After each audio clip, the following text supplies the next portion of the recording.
Good evening and welcome to this meeting of the City of Albuquerque Civilian Police Oversight Agency Board. This is Chair Eric Olivas, and I'm going to go ahead and call this meeting to order.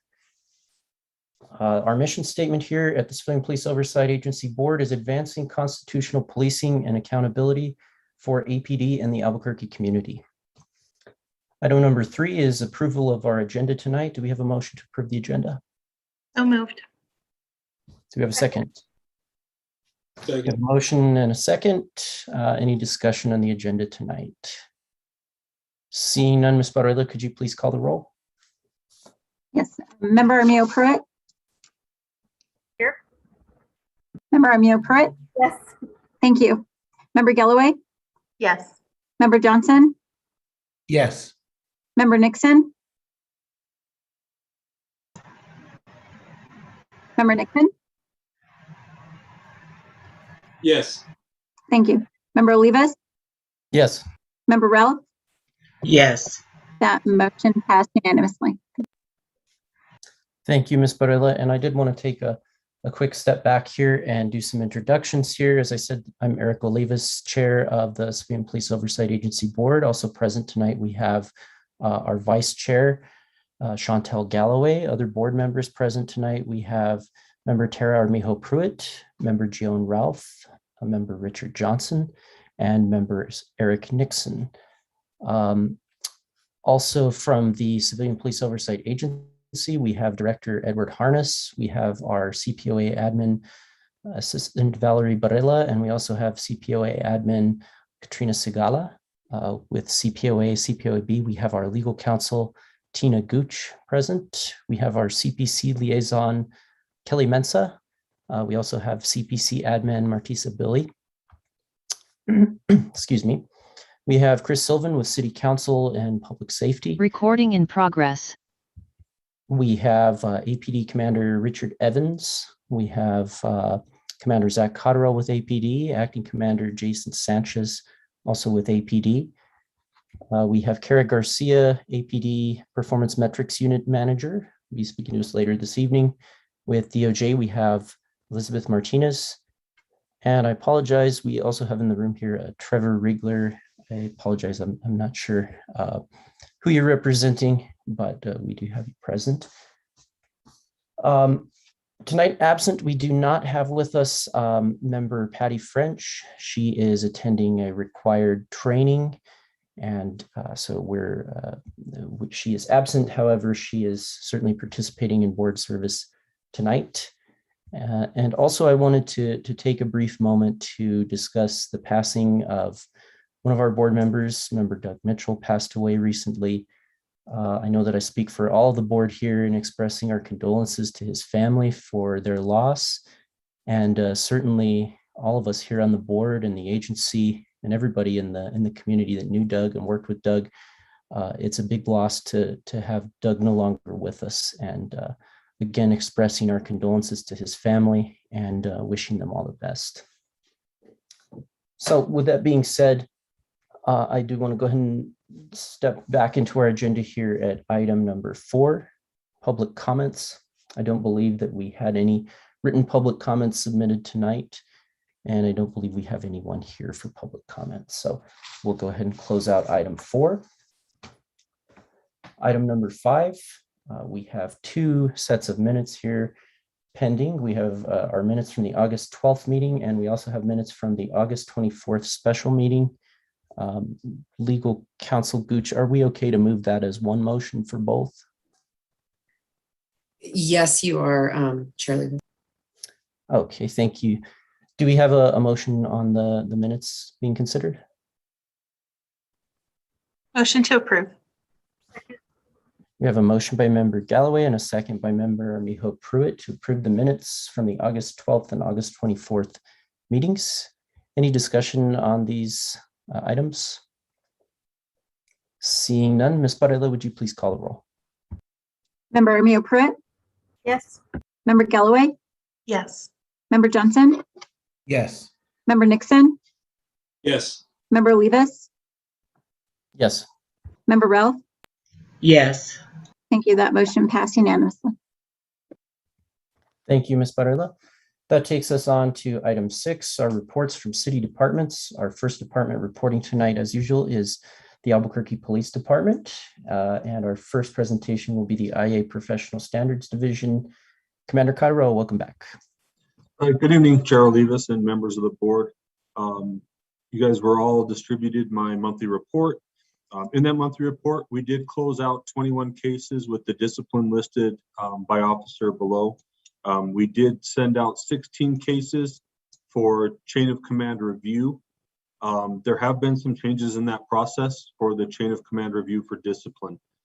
In the last few weeks, we did hire an additional commander for that position, Sean Waite.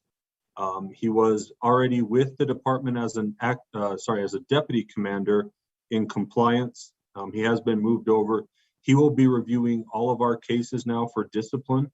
Once he reviews them, they're all going to go to Deputy Chief Eric Garcia, and from him, they will go to the superintendent. That's a kind of a major shift in our discipline system.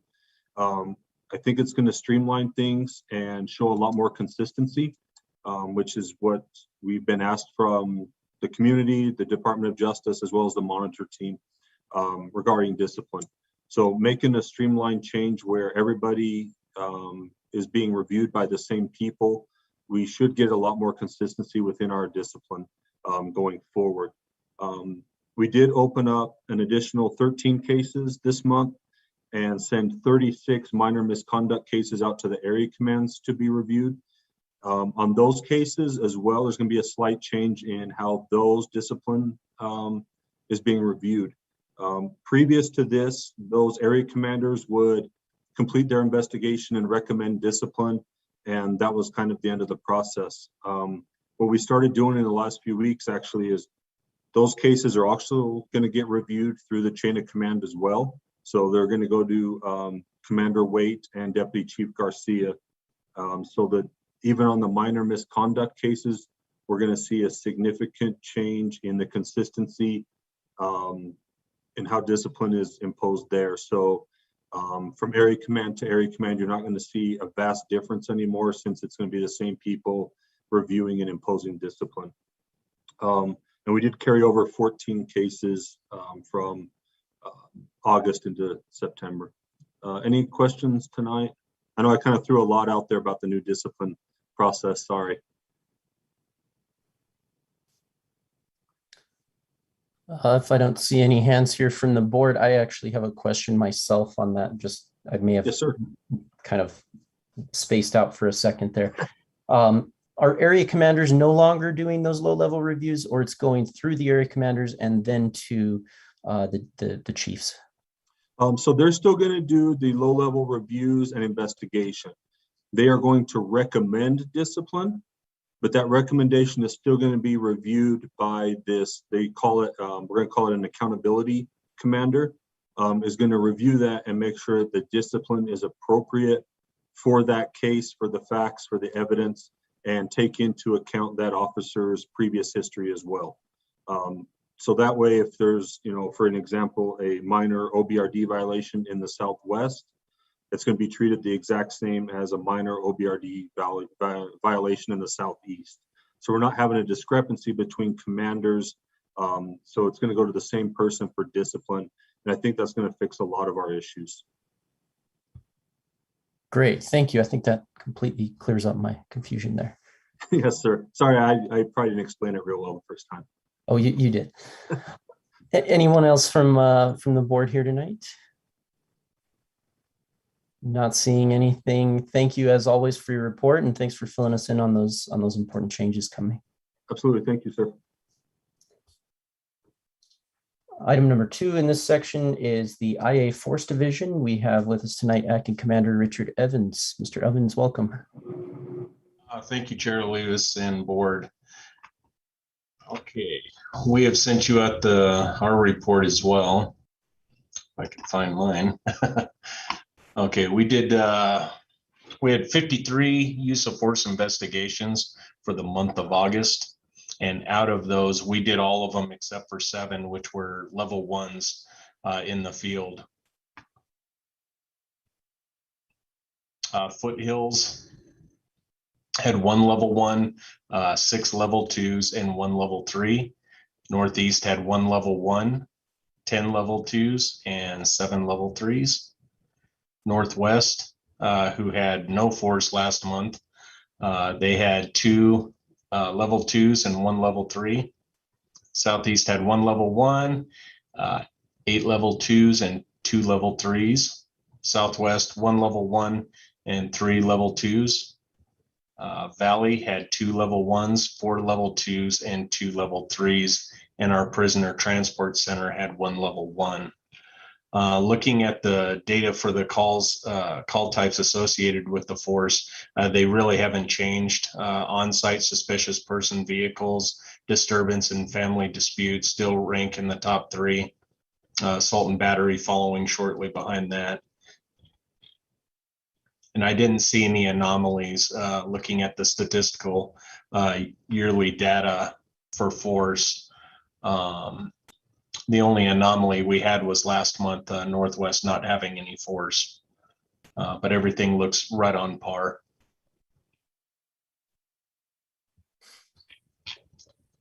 Does anybody have any questions? Any questions from the board? Vice Chair Galloway. Thank you, Chair Olivas. Do you all compare these numbers to the number of calls for service that each unit or each area command receives? We do. In the report that we send out, you'll see to the side where it says force per 1,000 calls. That That's gives right. you the ratio of our per call. Yep. Perfect. Thank you. You're welcome. Any other questions or comments tonight for Commander Evans? Not seeing any. Thank you, Commander. And as always, we appreciate your time. Of course. Next up, we're going to hear from the Performance Metrics Unit. I want to give a little background on this. Last month, we had our presentation on the name is skipping me now, but this was related to the presentation that we had last month.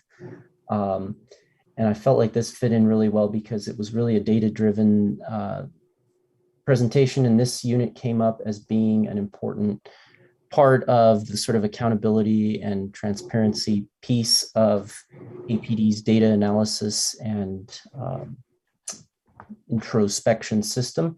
So I wanted to invite Ms. Kara Garcia with the Performance Metrics Unit to speak with us tonight and tell us a little bit about what she does and what her unit does. Thank you. Thank you, Chairman Olivas, and thank you for inviting me. Anytime I get a chance to be invited to talk about data, I get excited. That's just the audit nerd in me. So I'm glad to present to the CPOA board tonight and give you some background on what we do. So just briefly, since this is the first time some of you know about us or what we do, I'm essentially the audit manager at APD. And we are comprised of 1 audit manager, 1 senior civilian auditor, and 5 additional civilian auditors. So in the scope of law enforcement in general, audits are not new. Most larger law enforcement agencies across the nation do have internal inspections units, but they're usually comprised of sworn personnel, and they usually inspect based on accreditation. So usually for law enforcement, it's CALIA accreditation. So pre-DOJ or pre-CASA, we had an internal inspections unit, sworn officers, and they inspected for CALIA accreditation. So now we fast tracked to today. So as of 2018, APD restructured, compliance had its own bureau. They went ahead and turned an internal inspections unit all civilian, and now we turn to CASA inspections. So the primary scope of our unit is looking at specific paragraphs that we measure for compliance. And so I'll talk about a little bit about what we actually inspect, but we built a full automated system. So in order to be able to do the massive amount of inspections we do per month, everything is fully automated. So from the moment that an auditor submits their inspections electronically, it'll automatically populate a compliance score. So what you were presented with today is I gave you a copy of what I usually do for my PowerPoint presentation when I do outreach, and all of the board members received our August reports. And so what you're looking at is scorecards. So it's essentially this sort of color-coded system, right? So for the area command. So if we are inspecting 6 area commands, every area command gets inspected for the same metrics. And so when we take a sample of officers from each squad, we're going to give them a score. So the easiest way that I can explain this is that when you're looking at a compliance score, it's not for the whole area command, just for its sample. So if we inspect 4 officers and 1 officer is non-compliant, that's 75% compliance for that squad for that given month. So we do this every 30 days, right? So we are producing 2 massive reports every 30 days for APD management in order for them to be able to see where they stand for CASA compliance. Well, how many officers do we inspect? Well, we actually inspect across 500 officers across 16 units, right? So that's all 6 area commands. We also look at motors unit, K9, SWAT, just to name a few. And so a lot of questions that I get asked, especially from boards or CPCs or any other entities, especially if they have a concern about, 1, the quality of our data and the reliability of it. This is where I, as an audit manager, have some oversight and responsibility to make sure that if you as a board member wants to look at our data, how do you know it's good data? So we have a lot of internal controls, one of them being security controls, right? Who has access to our data and to change it? Right now, it's only 2. It's myself and my senior auditor. I don't even give my sworn chain of command access to my data. So that way, no changes can be made. The internal system that we use has audit trails. So if something was changed in the system that we use that houses our inspection data, I will know who changed it, when, and how was the data changed.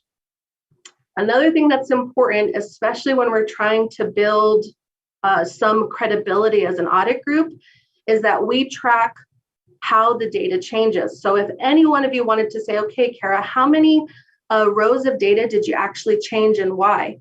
Well, we not only keep change logs, but we publicly report that every month in our reports. So our final reports that are distributed to the agency, the first 2 pages is our actual change logs that will tell you what rows of data were changed and why.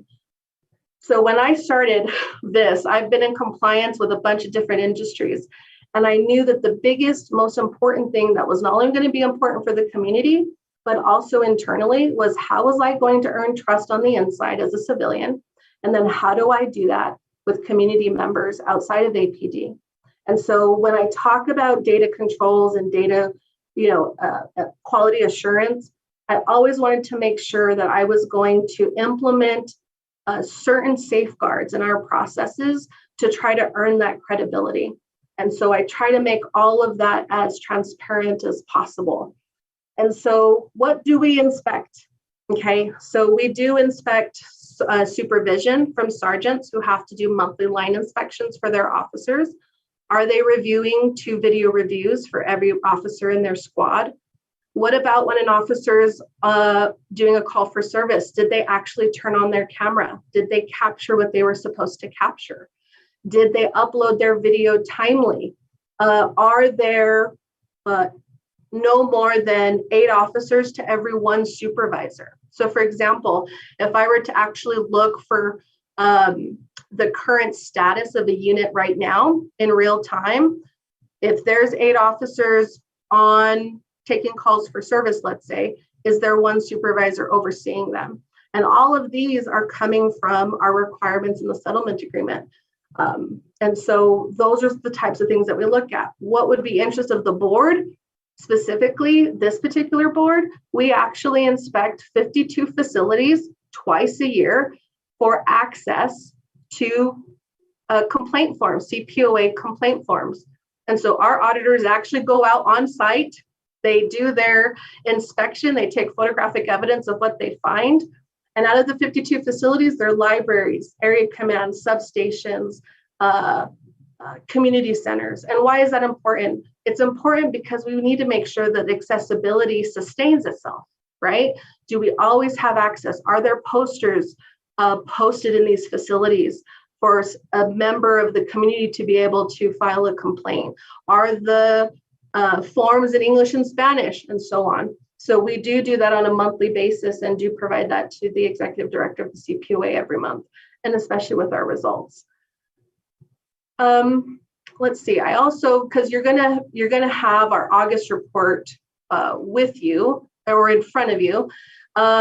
In the slideshow presentation that you'll have in front of you, there's a slide in there that actually will show how effective these scorecards are, right?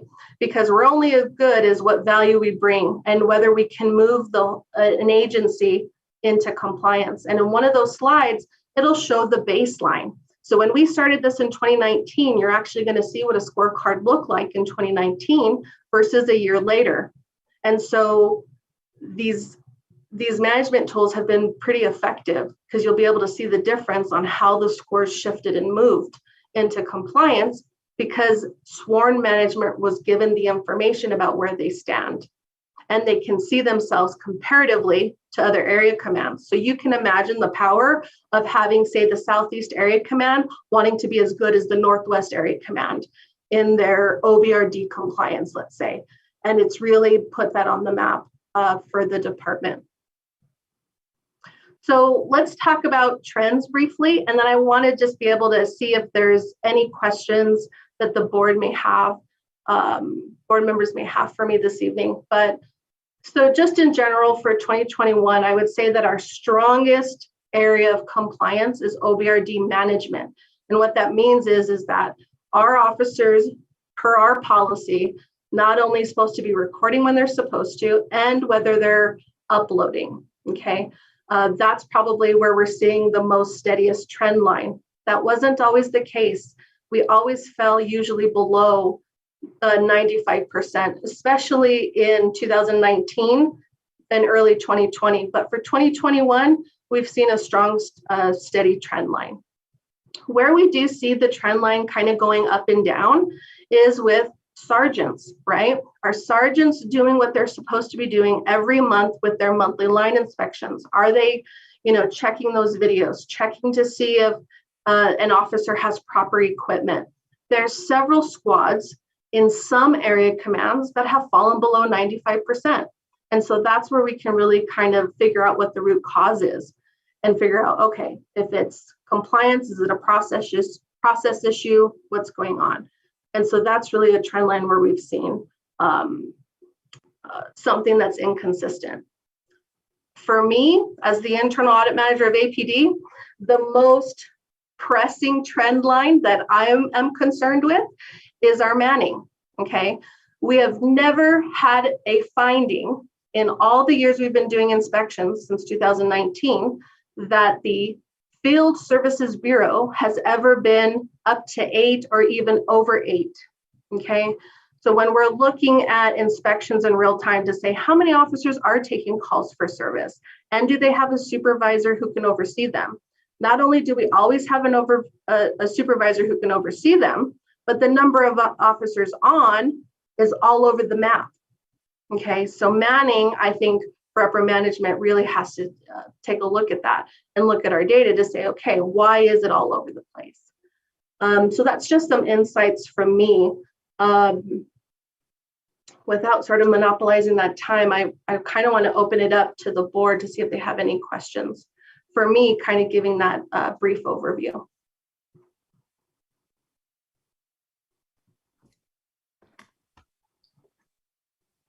Board members, questions, comments, concerns? I have a question for you. I'll start off with here. And it's on that last subject of manning. I'm thinking that what you're saying there is that you never really have the issue of having too many officers to a supervisor. So it sounds like you're limited to 8, right? There's supposed to be no more than 8 officers on a squad per supervisor. It sounds like you're not having the issue of having too many officers. It sounds like probably the opposite, where there's too few officers. I mean, that's not really a problem from the perspective you're looking at, but maybe from other perspective, a public safety perspective or an officer safety perspective, that certainly could be. Is that right? Yes, Chairman. And I would say another thing too, because when we're looking at the data, I would say data tells a story, right? And so it can really tell an accurate story as long as that data is reliable. And so just because we're meeting compliance doesn't mean it doesn't offer up another story about what's happening internally with the department and why it would be important to look at. And so it's one thing to have an internal audit manager say, hey, we're good, right? We're not going over the 8. But when you really want to be objective, you want to be able to also say is, yes, we're compliant. But what you brought up is what other concerns or issues could we have on the other onset of it, right? On the other side of that coin.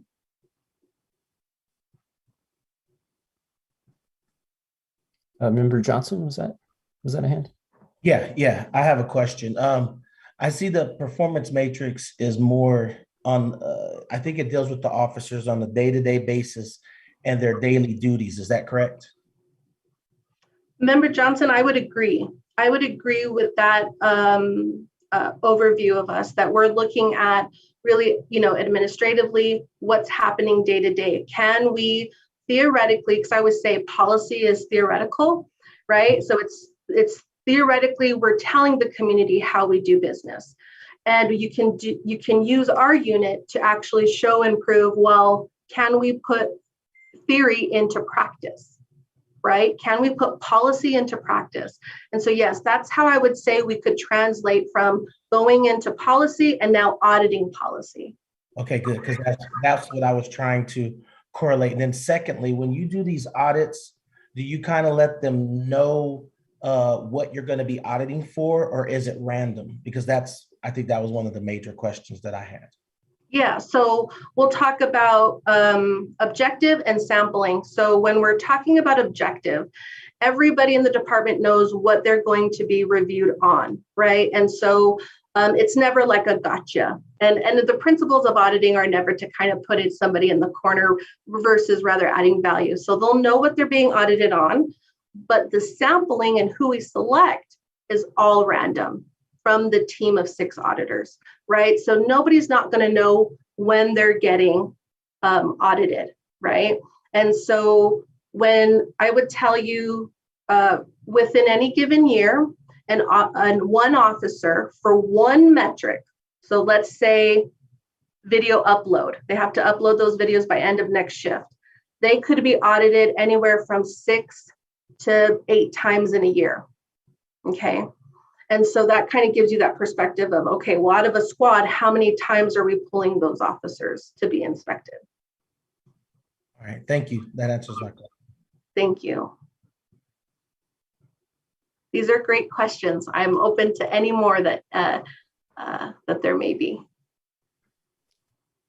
So I kind of had a follow-up on that, if I can formulate it right here.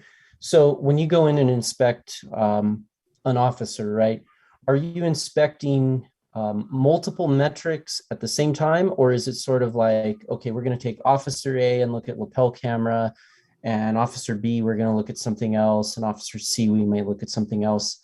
And then the second question is on your auditors themselves. Do your auditors like rotate through area commands or rotate through squads so that there's some randomness there? Yeah, those are 2 great questions, Chairman. I want to answer your first question regarding, how they're actually auditing. So if I were to put this in some perspective of like the day in the life, every inspection or every audit that we do, so it's like one officer per one particular metric. Okay, so I do want you to kind of think about it that it is compartmentalized, right? So if we're looking at whether or not an officer uploaded by subsequent shift, I'll keep throwing that example out there. They're going to select their sample and then focus on that metric. Okay. But I do want to expand upon that to clarify for you, because it doesn't end there. Could we look at other things? We have access to everything at APD. I specifically wrote our policy that way before we started doing inspections, that we have access to all data, right? So we have access to payroll to see if maybe an officer was out, right? We have access to line inspections. So we're able to use multiple systems to make that determination. So yes, it's compartmentalized, but we use multiple sources in order to come up with a determination of compliance. And then if I recall your second question regarding the auditors, Chairman Olivas, may I ask you to repeat that question regarding the auditors again? Yeah, so are they, I don't know how, if it's just sort of a random, you know, they're drawing a random officer, random area, or is it like an auditor is assigned to an area command or a particular unit? And if so, do those rotate or something like that? Yes, okay, thank you. Yes, so currently right now they do have assignments. So what that means is one area command is assigned to one auditor, okay? And so normally if I make changes to that, it usually will not be more than, they'll have to be within one area command for at least 6 months. And so you bring up a good point because you have to rotate auditors to maintain objectivity, to not get complacent in one particular area command, okay? But at the same time, there is value in keeping an auditor within an area command for a long duration of time, say 6 months, because there's no better person, I can tell you, than one auditor out of our team, that if any commander was going to come to their auditor and say, what are you seeing? They could say, well, I'll tell you what, you know, I'm seeing a lot of issues with officer so-and-so in squad 8. You know, how come we can't get compliance up? And because they can see the trend, they are very well informed about particular outliers with those officers, right? Because they've been inspecting them for a long period of time. So yes, we do that. And then just to also build upon that, we do have an internal peer review system. The power of internal peer reviews, I cannot stress that enough when it comes to data quality and assurance. So we have auditors who peer review each other's work. That's important because it makes my methodology more robust. If my methodology is out of sync, I can usually smoke that out of the peer review process because I have 2 auditors who don't concur with one another and come with a different outcome. So I take advantage of that in order to make our system better, right? To improve it, to improve our process. Member Armijo Pruitt. Thanks for your presentation. The peer review process, is that sort of like inter-rater reliability, like you're seeing if everybody's assessing things in the same way? Yeah, so remember, I would say that it is to check the reliability of the inspection. So basically it's a second pair of eyes. Is it accurate? Is it correct? But we take it a step further because I want to know what's beyond our compliance score that's accurate. I also want to know if our data is accurate. An officer man number, the spelling, everything. The reason why that's important is because any data analyst, and if there's any data analysts in here tonight, they would know they want to trust the reliability of their data before they analyze it. And so it's important for me that if any data analyst wanted to get a hold of our data, it would be as reliable and as clean as possible. So it's sort of twofold with the peer review. And out of those peer reviews, my team gets a scorecard. So that's how I measure their performance as auditors. They get a monthly scorecard and are held to a standard, you know, of their quality assurance to be in the unit.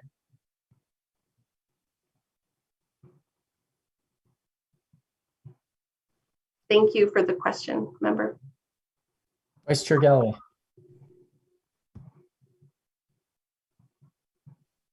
Changed up my screen. Hi, Ms. Garcia. Thank you so much. I can understand why you enjoy this so much. It looks fun, even from a lay perspective. For me, it is. Just to kind of, again, dig a little bit deeper. You said that there's value in having an auditor go to an area command for an extended period of time, having that 6-month data trend or whatever. Is there a maximum amount of time cap that you guys have built in? Not really. I don't have anything in policy or even in our unit manuals that would say a certain auditor has a maximum cap, right? You can only serve 2 years within a particular area command. And in general, because we've had some retirements, I've lost an auditor to retirement and I've lost an auditor to the academy, right? That's which I'm also excited about, because if we can get people that have an audit background, that's a whole new generation of law enforcement officers. I mean, that's, that's a different discussion. But so usually what I do, Vice Chair, is that as I get a new person in, that's where I'm usually starting to do some rotation. So I've seen some changes in my unit. So it's been about once a year at this point, because we've been live since February 2019. Okay. And I don't know, you may have a sense after that long. I know that my particular area command, it seems like the command staff changes over pretty regularly anyway. I've been on the board for 4 years, and I think I'm on commander number 3 or 4 in my area. So it may not matter because that changes just within APD themselves. But absolutely, you're absolutely right, Vice Chair. At the at the beginning of the bid, you're going to see definite changes in those squads and sergeants. Not so much in lieutenants. I actually see lieutenants sort of stay, that mid-management level with them, but the majority of our inspections are focused on sergeants and officers anyway. But you're right, every year, once the bid starts, we have a whole new fresh set, especially those that are coming out of OJT, right? The cadets that are coming out of OJT, then we add them into our inspection schedule. And do you see that officers tend to follow their commanders during those bid processes? It's something that I've heard out in ride-alongs, that kind of everybody will go together. They have favorite commanders, or they work better together, or. Having been doing this process for probably, essentially this is 3 bids now, I haven't really looked at that trend. I mean, you could definitely map out assignments and see where people are moving, if they follow people, but I haven't really tracked that to really make a definitive say, yep, this person will always follow this sergeant. No matter where the sergeant bids, they go, right? Yeah. Things like that. Or the commander, like you say. Yep. Okay, and one really just completely off the topic, but because you may have this information, is there information you referred to our complaint and commendation forms that you guys are tracking? Does APD have any kind of standardized collateral material that they put out in community centers as well that you're tracking? Not that I know of. If there's collateral materials that they make, we're not searching for it now, right? So currently right now we're looking for English, Spanish CPOA posters, CPOA, the beautiful brochure, the dual brochure with the complaint form in both English and Spanish. That meets all of those check boxes, right? If that's not available, then we are looking at the older forms, right? The one singular 1-page complaint form in both English and Spanish. But no, not that I'm aware of. If it is, I'm not aware. Okay, perfect. Thank you so much. Yes, thank you, Vice Chair, for the questions. I appreciate it. Board members wishing to offer questions or comments? I'm sorry, I have a couple more things that have come up here as you talked. Staffing levels for your unit. I mean, we obviously know the issues within APD, and I mean, just the broader economy at large. Are you fully staffed, or where are you at? Yes, sir. I have been fully staffed since the middle of 2019. And so that is always going to be a continued priority objective of mine is going to be staffing, okay? So I'll give you an example of how I handle staffing within my unit. So as soon as I know that somebody is leaving, right? So if we take a retirement, I take full utilization of my HR resources. I'm able to double fill as long as we have a letter of resignation with the date. So if somebody is to resign for a certain period of time and say, okay, I'll stay till the end of the month, and I already have that on file, I can start double filling, okay? All of our positions are unclassified positions. That gives me some flexibility in the hiring process, as you know. So I'm able to really streamline and fast track to make sure that not only do we get staffing, but I have a full onboarding training program that we've designed. So we can get an auditor hired and start doing inspections literally within 4 weeks. So my retiree retired at the end of May. My new auditor came on in July and started her first solo month in August and is doing her online training credentials to get certified, because all of our auditors are certified law enforcement inspectors. So they even do required training. That sounds very efficient. I hope this unit doesn't lose you to another city department or another agency, because it sounds like you have an efficient system there. Well, we try. I tell you what, it was not easy. I have plenty of stories, but I tell you, we keep moving along, but it's been a great experience, and I'm happy to present anytime to the board. And my last question for you really is just kind of maybe not even a question, but a comment, sort of on the long-term future of your unit. It's a relatively new unit. From what I've learned about it through your material you gave us in your presentation tonight, it seems like something that's going to be really important to the future of the unit, and kind of integrating that into all of these systems that, maybe right now the monitoring team does some of these things, or other units in APD do them, but it seems like in the long term, there's a lot of efficiency to be gained by using your unit as efficiently as possible, and integrating that into a lot of the things that APD does, so that it can have good data and be able to rely on that data to make decisions, as you say, to make sure that theory is actually translating into practice. And that's kind of, we see both sides of that. We see the theory, we see the policies when they come through, and we try to look at those and offer our perspective and our edits to those. And then we also see the practice when we see complaints and we see officer involved shootings and those types of things. So we kind of see both sides in a different way. So I think it's really exciting what you're doing. And I hope that the department continues to not make your job harder, but definitely lean on your unit and make that a priority. So I appreciate your time tonight. And there may be other board questions if anybody has last questions here. Not seeing any. So again, thank you so much for coming with and talking with us tonight. Thank you, Chairman. I appreciate it. Thank you all. And I wanted to just step back and apologize to Kate Jacobs with IAFD. That was the presenter we had last month. I remembered her name, but I couldn't remember the unit that she was under. And really both of these presentations have been really important to giving us some perspective on kind of the back end of kind of looking back at what's going on and following trends and data. So this is great to hear from both of these over the last couple months. As always with our APD reports, we typically kind of invite a special unit. So for next month, it's actually maybe not a special unit, but I think we've had some suggestions of hearing from the new community safety department.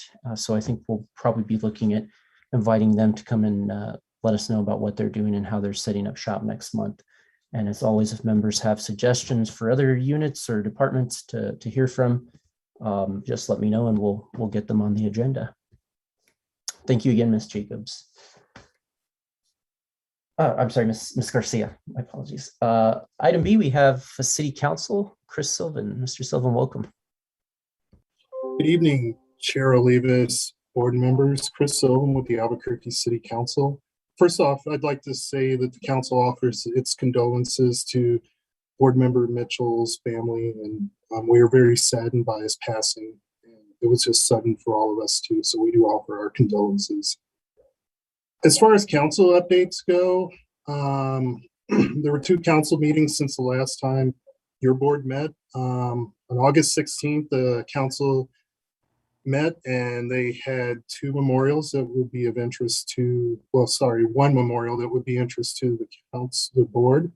And it was M-21-10, reaffirming the city of Albuquerque's commitment to decrease crime and recidivism and advocating criminal justice reform in the Metro Albuquerque and Bernalillo County. That memorial was postponed to the next meeting, which was September 8th. And at the September 8th meeting, the council heard from Director Harness. I'm not going to go into his presentation. He'll probably talk to you about that. But he spoke about O-21, which is the 2020 Civilian Police Oversight Agency Semi-Annual Report. And also at that meeting, that also would be interest to the board is the council heard the O-21-69, the automated speed enforcement ordinance, the monitor to travel to monitor speed and travel enforcement through speed enforcement cameras. It was a very long council meeting last night. If anybody stayed with us, we went from 3 until, oh gosh, till about 10:15. And that ordinance was postponed to the next council meeting, which is going to be September 20th. That ordinance, along with the memorial that I mentioned earlier, and another memorial, which is M-21-11, the city of Albuquerque reaffirms its strong commitment to end the drivers of crime, including criminal firearms and recidivism. Yet another memorial trying to work the criminal justice system. That memorial was postponed until September 20th. They decided that they wanted to work on it. Regarding Member Mitchell's passing, we were working to try to get his replacement on. We have one person lined up for an interview next week, and I'm trying to get another person lined up for an interview. So hopefully by the next time your board meets, we can get that person seated and have somebody in the backflow to get ready. And the last thing I want to mention, and I don't know if there's somebody here for city legal to speak about this, but I'm sure you've already talked about this, but R-21-195 is going to be heard at the September 20th meeting. That's the resolution directing that the CPOA provide a training compliance report for members of the CPOA Oversight Agency Board with respect to training requirements under the CASA. And I just wanted to make the board aware of that. It's going to be heard September 20th, just in case you wanted to show up and make public comment or contact your counselors before this happens. With that, I stand for questions on that part of the agenda.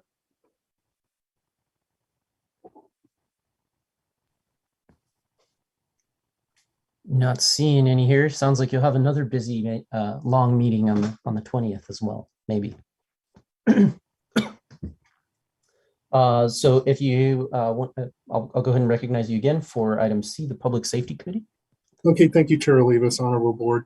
The Public Safety Committee has not met since the last time the board met, and the most recent public safety meeting has been canceled, so there won't be a public safety meeting in September. Very good. Any last questions for Mr. Sullivan from the board? Not seeing any. Thank you as always, Mr. Sullivan, and we'll see you next month. Okay, I appreciate that. And Chair Olivas, I have to hop off to jump into another meeting, so sorry I can't stay with you tonight. Understand. Thank you. That takes us to item D, the Mayor's Office. Typically from the Mayor's Office, we'll hear from Pastor David Walker. I don't see him here tonight. I don't know if there's anybody here that's representing the Mayor's Office. If not,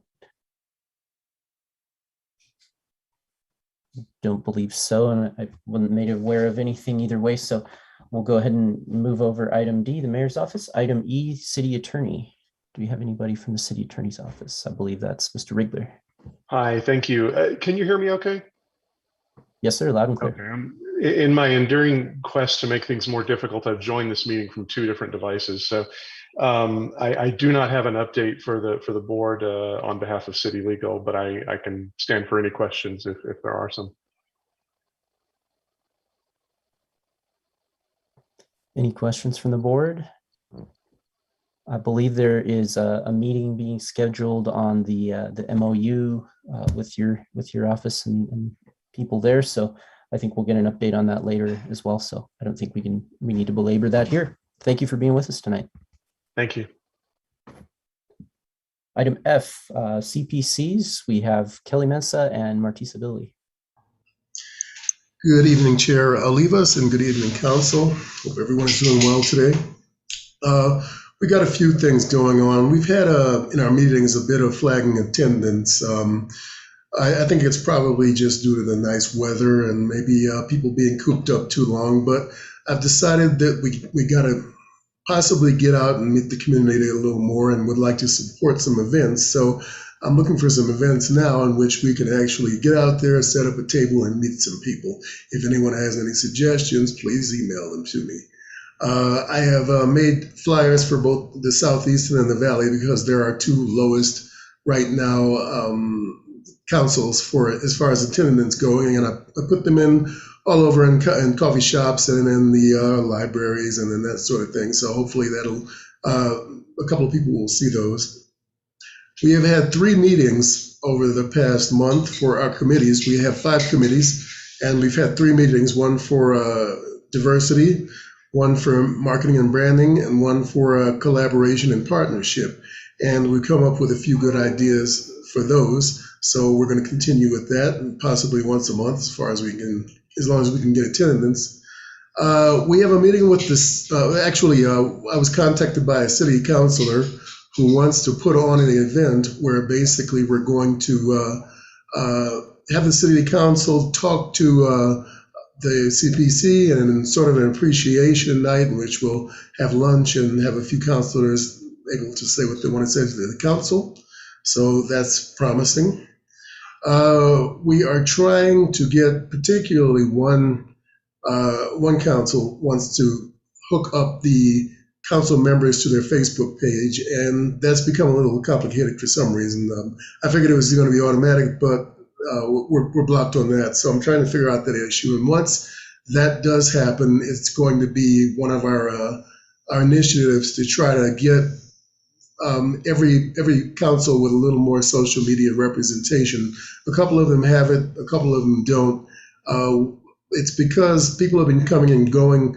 They haven't really been able to lock in one person to make updates and that sort of thing. So we're working on that. Let's see. We got a few members, I'm not sure, I think it was 5, into the Citizens Policing Academy. So they came up with an abbreviated schedule that we could take, and that was right up the alley for a lot of people. They cut a few of the classes out. So that one filled up pretty quickly, and they will be having another one early next year, I'm told. So that's good news. A couple of councils are working on coffee with a cup and separate meet and greet events at the area commands. So that's encouraging. And we were contracted by Sergeant Silva of APD to help with recruiting. That is an exciting opportunity, I think, as obviously the police's biggest issue right now is probably actually recruiting police. So we've had some discussion on that. We had a Council of Chairs meeting that was canceled last time, a few people out of town.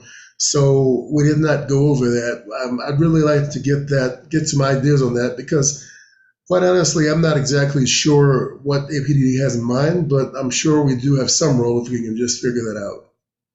So that's my report for today. I'll stand for questions. Any questions or comments from board members this evening? I think I have 2 for you. Okay. Number 1, back when I was in the CPCs, I know that occasionally, I think it was just one time or something like that, but we actually did some meetings with officers sort of at their, trying to think of the formal name for it, but basically their pre-shift meeting before they go out and get in the field. I know that may be and probably has been challenging with COVID restrictions and that kind of thing, but I'm wondering if that's anything that continues to go on. I just kind of remembered that based on what you were saying, and if that's something that continues to go on or is planned in the future. I think the Foothills has done that recently since I've been on. I know it's not a regular thing. It seems like definitely an encouraging idea, and I will bring it up. Yeah, like you said, with COVID, I don't know how much more public contact APD wants, quite honestly. So we'll just have to see. It is an encouraging idea, though. Yeah, I just remembered it, and I think that Vicki Williams out at Northeast was part of that as well. So she may have some memory on that.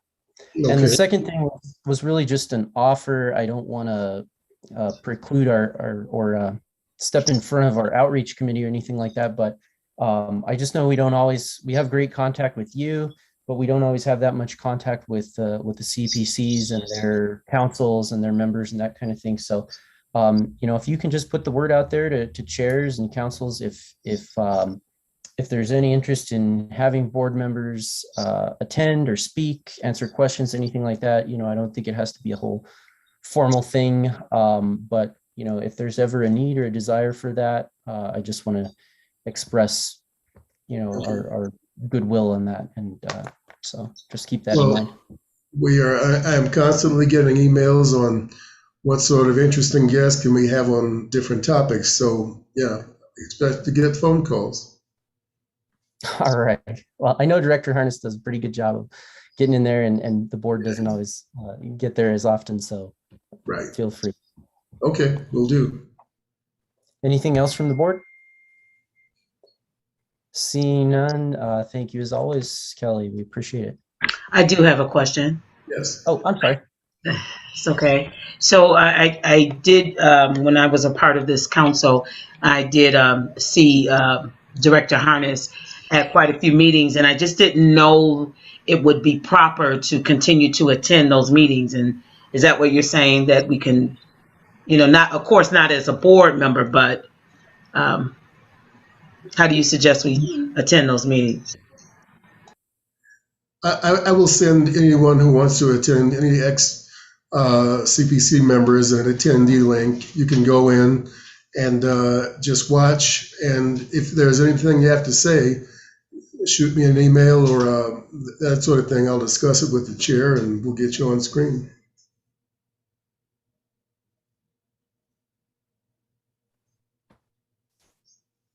Any other comments or questions from board members? Seeing none, thank you, sir. Have a good night. You too, Chair Olivas. Thank you.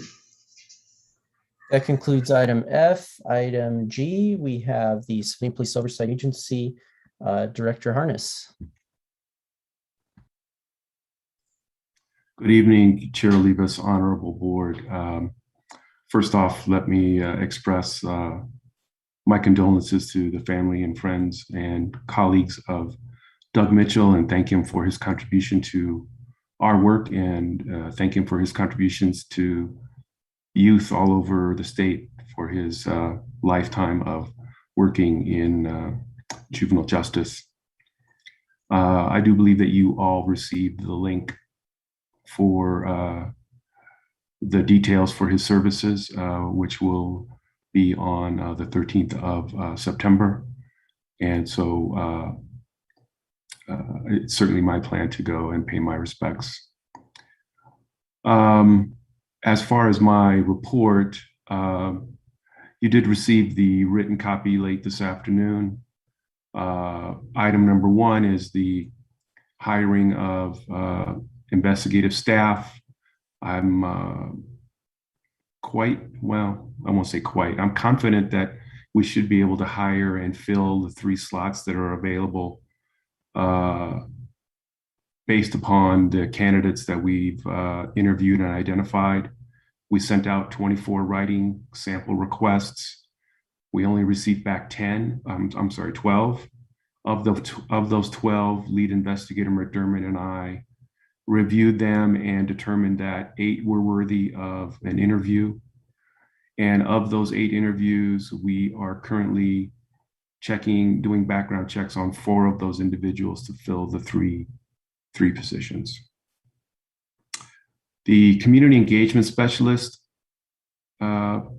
position, the posting has closed. There are 42 applicants, and I'm waiting for the list of qualified applicants to be referred to me from City HR. Item number 3 is a repeat of last month's item. It is the budget, the fiscal year 22 budget. It's a link to download the city budget and shows the amount of appropriation for the CPOA. We received about a 26% increase in our budget. And I'll be discussing it more specifically later based upon a request from Chair Olivas Last night, the City Council did approve the July through December 2020 semi-annual report. Councilor Senna had some questions left over from the Public Safety Committee meeting, which I was unable to attend because I was on vacation. So therefore, it was removed from the consent agenda. Councilor Senna, Councilors Borrego, and Councilors Benton had some questions, which I believe I was able to satisfactorily answer. And then the report was accepted. Yesterday, I forwarded to you via email the department's response to your policy recommendation regarding ShotSpotter. So you'll have a chance to review that, and I'm sure that it will become a topic at the Policy and Procedures Subcommittee, whether or not that response that you've received is proper or whether there are more tracking and items that you will want to do as a board to oversee that policy. ShotSpotter and those types of technologies present a conundrum because the private entity that provides the hardware maintains domain over the data. So therefore, data requests are held to be confidential and private and not available to your data request if one was to occur. So that's something that is a nationwide consideration and concern for oversight bodies. And it is certainly, I'm sure, an issue that you will want to explore further. You've received, you have your training evaluation form that you submitted to the monitoring team has been accepted for use. So you should use that form moving forward for the observations of the webinars that you're attending at this point through NACOL. Also, there was an acceptance of an agreement for 8 total hours of ride-along per 6-month period for ride-alongs. So the monitoring team accepted both of your proposals, and you received that confirmation from Deputy Monitor Giaquinto. All CASA-related training materials are going to be moved from SharePoint to the City Employment Training Center. So I know that we have members, Ralph and Johnson and French, who are still within the 6-month training period of time for those CASA-related trainings. So if you have reviewed those trainings, please alert me that you have done so. Otherwise, as soon as they are available through the City Employment Training Center, you will be advised how to access those materials so you can conduct the training through the city's training center. This should avoid any confusion or ambiguities about the reviewing and doing the training because it will require some authentication. And once completed, the authentication of completion will come to the CPOA. On August 23rd, I sent your request from the August meeting for the level 3 force cases. I believe there were 2 PowerPoint presentations you wanted the videos to be redone because they were too heavily redacted. And there was an OIS case that you requested the file. That request went to APD on August 23rd. The CPOA responded to 3 officer-involved shooting scenes in August. Your suggestions from the August meeting regarding the findings form have been incorporated, and you will see those moving forward. And lastly, a reminder that the November meeting will be November 4th, because our usual meeting date would fall on Veterans Day. So reminder that the November meeting will be November 4th. So other than that, I stand for questions. Vice Chair Galloway. Thank you, Director Hardison, for getting that report to us. I really do appreciate that. The move of files from SharePoint to the City Employment Training Center, I think that's what you called it, sounds like a super great idea, and I love that there's going to be that opportunity. But can we keep files also on SharePoint to be able to refer back to if we ever have questions or just want a refresher that's kind of separate from needing to check the box? Can we do that as well? Chair Levis, Vice Chair Galloway, certainly those reference materials can stay on SharePoint, but the actual training will be conducted through the training center. I think that's awesome. And will the person who's receiving the training receive concurrent notice with the director of the completion of their training and like the verification of that? Chair Levis, Vice Chair Galloway, it should work that way. It's going to mimic the model for city employees who have to get their city operator's driver's license.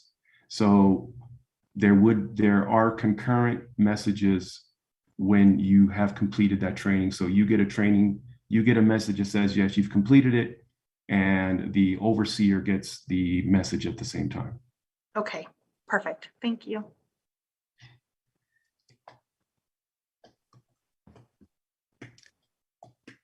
Member Ralph? Oh, sorry, that wasn't a hand, sorry. Any other board members? I have a couple questions for you, Director Harness.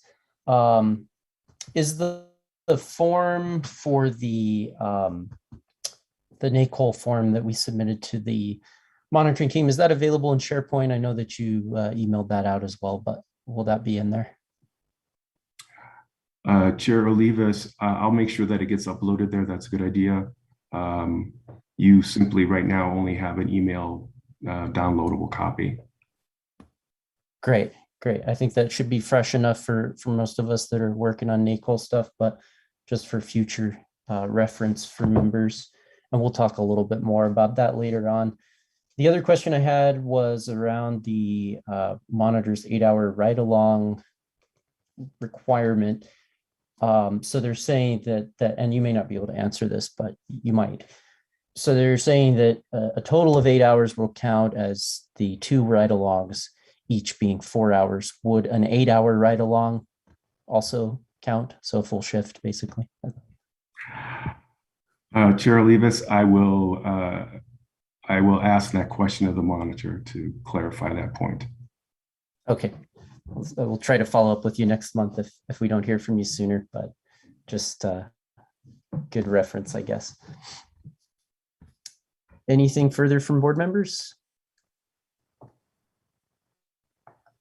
Thank you, Director Harness, and we do appreciate you submitting that in writing as well. That's helpful for us to refer back to. That concludes our reports from city departments for this evening. We have item number 7, requests for consideration. We do not have any requests tonight, so we will not be taking any action on this item.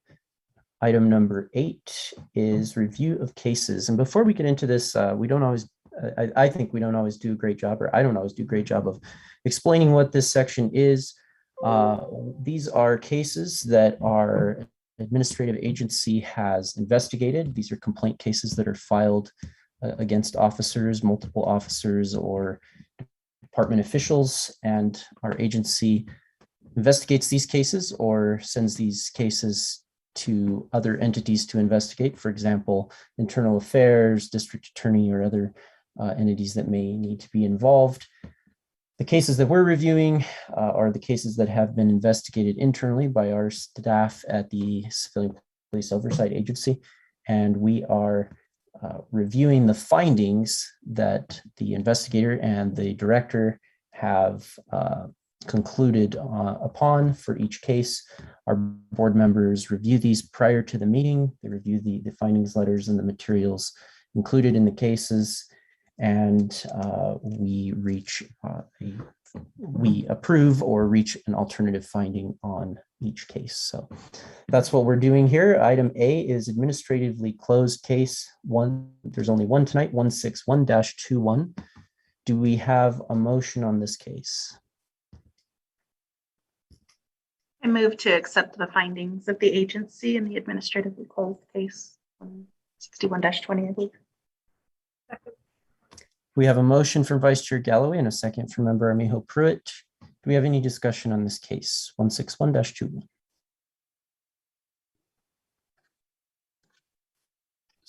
That's not a hand, right, Member Ralph? Okay, I don't think so. All right, seeing none, Ms. Butterly, could you please call the roll? Member Armijo Pruitt? Yes. Thank you. Member Galloway? Yes, ma'am. Thank you. Member Johnson? Yes. Member Nixon? Yes. Member Olivas? Yes. Member Ralph? Yes. Thank you. That motion passed 6-0. Thank you. Thank you. Item B, exonerated cases. We have two cases in this finding type, 067-21 and 085-21. Do we have a motion to move both these cases or one of these cases?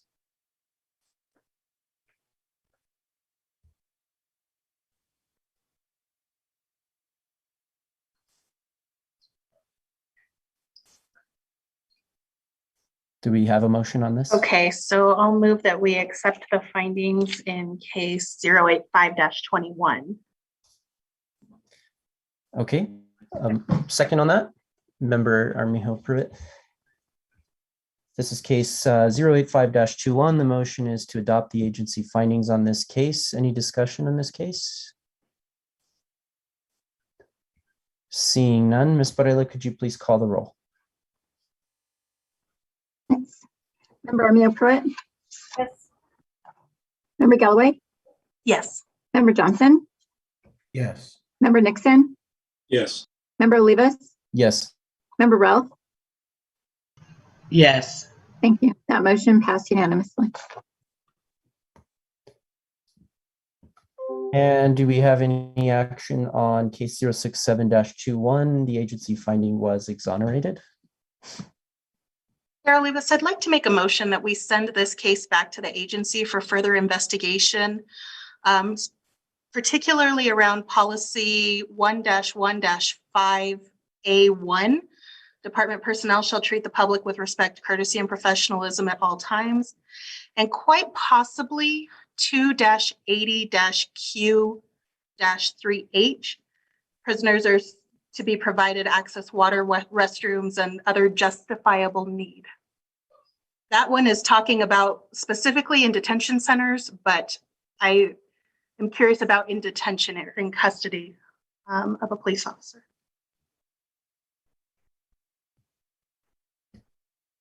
Was that a second, Member? I thought so. Okay. So the motion on the floor is to send case 067-21 back to the agency for further review under policies 1-1-5A1, I believe, if I recorded that correctly, and potentially policy 2-80-Q-3H. Do we have any discussion on this?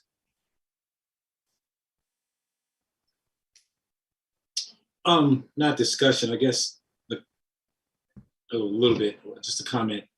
If I read it correctly, it sounded like to Member Galloway's point of finding the references in the policies that being rude and disrespectful, even though or whatever the negative behavior cited was acknowledged in one part of that ruling, it still falls within policy, is what I read that as. And if I understand what you're doing, Member Galloway, it's kind of pushing it back to say, wait a minute, somebody needs to take another look at that. Am I right on that? I mean, essentially, I just have some concerns with the rushing of that person out after so long of an encounter with APD, rushing them out of the home to take them into custody or to the detention center without allowing them the opportunity to, get some pants on. Something as small as that. I think that there was probably time the subject wasn't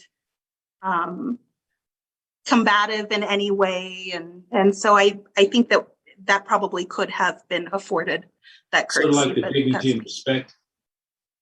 Yeah. Okay. Fair enough. That's all I have, member, Chairman Olivas. I guess my only comment on this is just, I think given the low level nature of the potential violation here, I'm just a little bit concerned about the use of agency resources to investigate this case again. I think we should take every complaint seriously, and I certainly don't condone that behavior or violating those policies if that is in fact the case.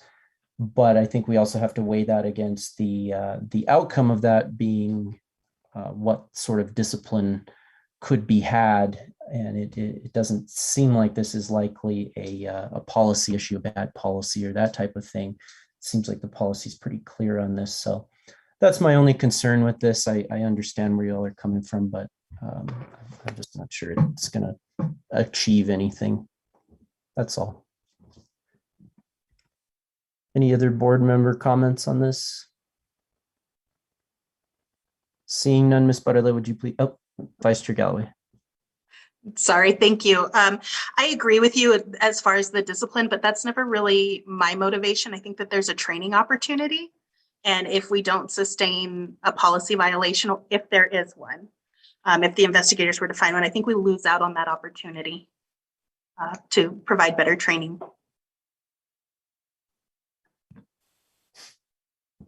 Any other board comments?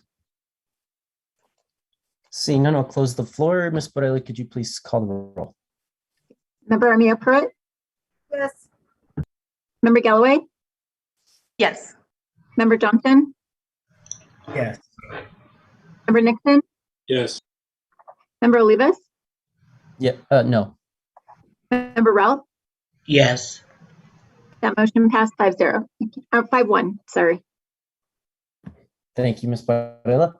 That takes us to item C, exonerated and unfounded. So this case had two findings in two separate policies. 027-21. Do we have any members wishing to make a motion on this case? Motion to approve the agency's findings in 027-21. We have a motion from Vice Chair Galloway and a second from Member Armijo Pruitt. Any discussion on this case? Seeing none, I'll close the floor. Ms. Butterly, could you please call the roll? Member Armia Pruitt, Yes. Member Galloway, Yes. Member Johnson, Yes. Member Nixon, Yes. Member Olivas. Yes. Thank you. Member Ralph. Yes. Thank you. That motion passed unanimously. Thank you. That takes us to item D. This case also had multiple findings, not sustained and sustained. Case 095-21.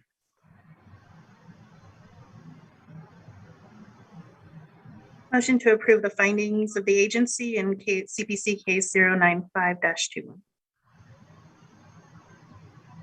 We have a motion from Vice Chair Galloway and a second from Member Armijo Pruitt. Any discussion on this case? Seeing none, I'll close the floor. Ms. Barela, could you please call the roll? Member Armia Pruitt, Yes. Member Galloway, Yes. Member Johnson, Yes. Member Nixon, Yes. Member Olivas, Yes. Member Ralph. Yes. Thank you. That motion passed unanimously. Item E, there are multiple cases in this finding category. The finding is unfounded. Case 078-21, case 070-21, case 117-21, and case 120-21. Motion to approve the findings of the cases listed under unfounded. Second. We have a motion from Vice Chair Galloway and a second from Member Armijo Pruitt. Any discussion on these 4 cases? Seeing none, Ms. Butterly, could you please call the roll? Member Armijo Pruitt? Yes. Thank you. Member Galloway? Yes. Member Johnson? Yes. Member Nixon? Yes. Member Olivas? Yes. Thank you. Member Ralph? Yes. Thank you. And that motion passed unanimously. Thank you. And just a reminder to members, if you'll keep your camera on, especially during votes for public transparency's sake. That concludes item E. Item F, the category is unfounded and exonerated. To multiple findings in this case, number 127-21. We have a motion in this case. Motion to accept the findings of the agency in case 127-21. Second. We have a motion from Vice Chair Galloway and a second from Member Armijo Pruitt. Come on in. Discussion on this case. Seeing none, Ms. Barela, would you please call the roll? Member Armijo Pruitt? Yes. Ms. Galloway? Member Galloway? Yes. Member Johnson? Yes. Thank you. Member Nixon? Yes. Thank you. Member Ralph? Member Olivas? Sorry. Member Yes. Olivas? Thank you. Member Ralph? Yes. Thank you. That motion passed unanimously. Thank you. That concludes our review of agency cases for this evening. Our next item is serious use of force cases and officer-involved shootings. We have several cases on this agenda item tonight, as well as file requests and proposed cases for the October agenda. So our normal process here would be for our case review liaison, serious use of force case review liaison to introduce these cases and run this section of the meeting. Since Dr. Cass is not here this evening, I'll go ahead and proceed with that role. And we'll start out with case number A. This case has 2 case numbers assigned to it. 20-0060676 concurrent with 20-00606662. Director Harness, I'd like to recognize you to give us a brief introduction in this case and present the agency and present your findings.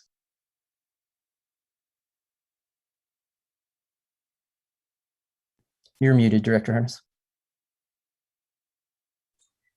I apologize. You think after a while. Anyway, let me make sure that I've got my notes all straightened out here. And this case occurred on the 31st of July of 2020. A carjacking suspect was confronted. There was a foot chase and the subject was found to be hiding under a table. The officers, after not gaining compliance from the subject, decided to use the canine for an apprehension, and the canine did make contact with the subject and he was placed under arrest. My findings in this case is that this was an in-force use of an in-policy use of force.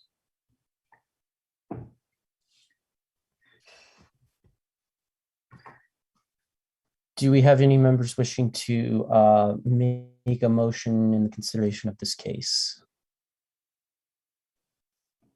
I mean, we accept the executive director's findings in 20-00606676/20-00606662. 20-00606662. I'll second that. We have a motion and a second to adopt the agency findings in this case. Any discussion on this case? Yes, Vice Chair Galloway. Thank you. Director Harness, is there any concern in the amount of time that appeared, and it's lapel video is really, really good, but sometimes there's opportunities for not being able to see things as clearly as one would like. But it seemed as though once the officer had control of the PSD, that there was about 4 to 5 seconds before the service dog released from the subject. Is there any concern in that length of time? Chair Olivas, Vice Chair Galloway, I think certainly that is an item for scrutiny in these cases, and it's a case-by-case basis, and there will not be a disengagement with the animal from the subject until they are fully in control by being handcuffed. After that, then it really becomes objective as to whether or not the dog releases within what should be a proper amount of time. And I understand the overall concern. I didn't find it in this case. Understood. And I couldn't tell if the gentleman had been handcuffed or not, but it sure seemed like the handler was trying to pull the dog off. The only other thing that I feel like I have something in the back of my mind, but I couldn't find it in policy, and I just want to verify that. Something about using rifle-mounted lights to illuminate an area. Is that within policy? Okay, thank you.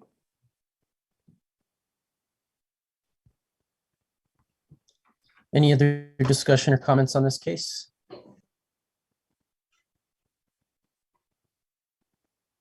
Seeing none, Ms. Butterly, would you please call the roll? The motion is to adopt the director's suggested findings, in this case 20-00-60676. Member Armijo Pruitt? Member Galloway? Yes. Member Johnson? Yes. Member Nixon? Yes. Member Olivas? Yes. Member Rell? Yes.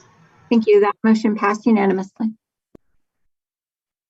Thank you. That takes us to item B, also a dual case number here, case 20-003-4126 /20-0034-103.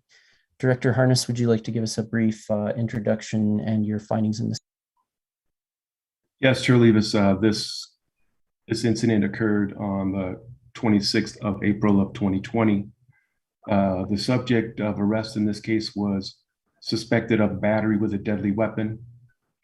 He was barricaded inside an apartment. He did eventually exit the apartment. And at the time prior to officers placing him under arrest, officers perceived that he was going to get up and flee. So one officer deployed a 40mm sponge round. And then subsequently, right after the deployment of that 40mm weapon, the canine was released. I believe that this is out of policy because the officers did not allow for time to evaluate for the effectiveness of the 40mm round before deploying of the canine.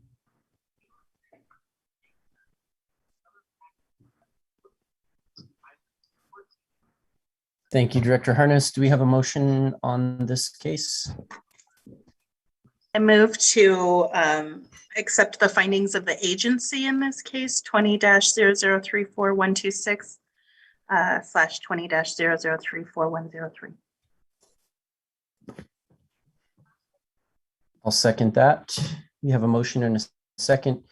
Do we have any discussion or further questions in this case from the board? So I had a kind of a question for you, Director Harness, on this. It appears that APD's FRB process arrived at the same findings, if I'm not correct. being that this was out of policy use. And I believe it was actually of both the 40 millimeter munition and the police service dog. Is that correct? Chair Leaves, I'd have to go back and look at the minutes. My recollection was that there was a finding of it being out of policy as well, but I believe it was as I stated because of the simultaneous use of the force as opposed to allowing for the force to be evaluated for its effect.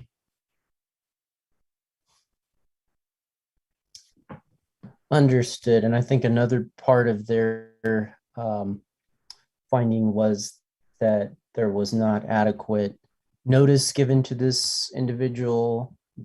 They certainly had PA announcements and other methods that they tried to get him out of the apartment. And the use of the chemical munitions was successful in getting him to exit the apartment. And then there was apparently, it's not always totally obvious from the camera view, there was quite a few officers there around the apartment courtyard area. And it seems that their conclusion on that was that there was sufficient officers present to effect an arrest without the use of the munitions or the canine. And in fact, both of these were used to effect this arrest. So I think it's a concerning finding, but it's also a positive that APD's FRB process was able to identify those concerns. And it seems that you've also identified a further concern, being that if we were to assume that perhaps the 40 millimeter munition was a acceptable use of force, there wasn't enough time between that use and the use of the canine. So there may be an additional violation of policy there, in that force was not evaluated, and in keeping with the proportional and necessary use of force clause, it seems that the necessary wasn't evaluated, and escalating that. So I agree with your findings, and I'm just wondering if we're also accepting the findings that APD has arrived at as well.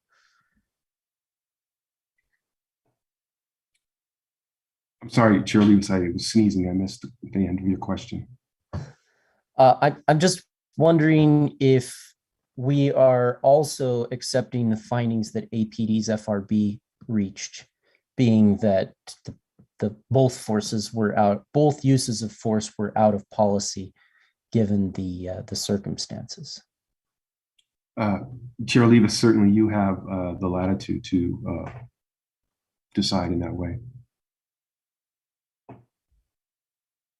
Because I mean, in my opinion, I think that there's sort of, they missed this third violation, which is sort of, I guess the first two sort of nullify this one, but if you were to find the 40 millimeter use acceptable, then this issue of not having enough time between the use of the canine and the 40 millimeter would make sense. So it seems to me that it's really all three findings are correct.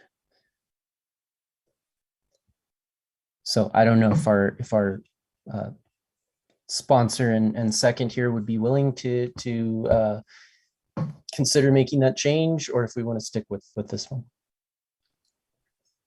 So it would be to accept the findings and of the agency and the Force Review Board with regards to this case 20-0034-126/20-0034-103.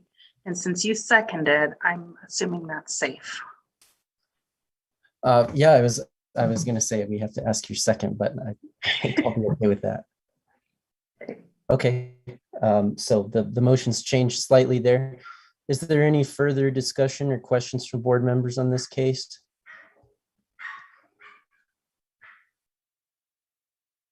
Seeing none, Ms. Barrera, would you please call the roll?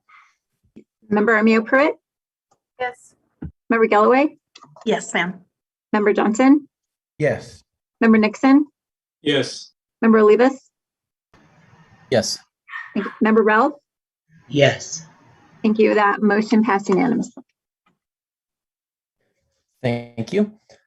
Item C is case 20-0004795. I would like to request a deferral on this case. I was not able to locate the file myself, and I'm not sure if other members had a similar issue. I didn't have a chance to work on tracking it down, so I would like to request a deferral to our October meeting. I'll second that for the exact same reason. Okay. Seeing no discussion, Ms. Barrela, if you'd please call the roll. I'm muted. Member Armijo Pruitt, Yes. Member Galloway, Yes. Member Johnson, Yes. Member Nixon, Yes. Member Olivas, Yes. Member Ralph. Sorry. Yes. Thank you. That motion passed unanimously. Thank you. Our next item here is is item D, case 20-0013885. Director Harness, recognize you to give us a brief introduction and your findings. Yes, Chair Levis, this matter, this incident occurred on the 12th of February of 2020 in a DV arrest where probable cause existed, forced handcuffing on the subject where force was used after the subject was handcuffed. And I found that this force was within policy.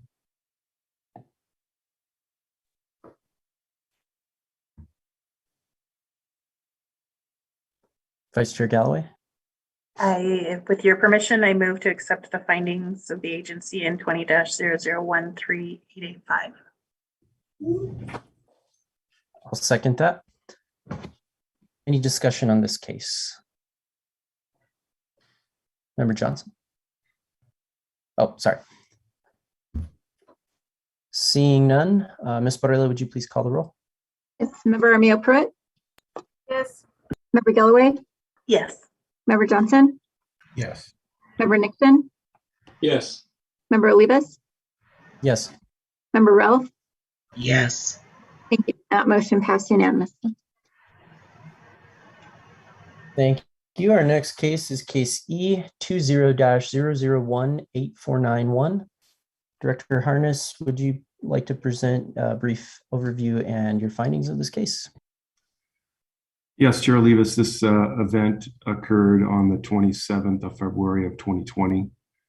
Officers were called for the concerns for someone experiencing a mental health episode. Officers determined that this person should be detained for evaluation, and force was used after the subject was cuffed to be transported for a mental health evaluation. I found that this force was within policy.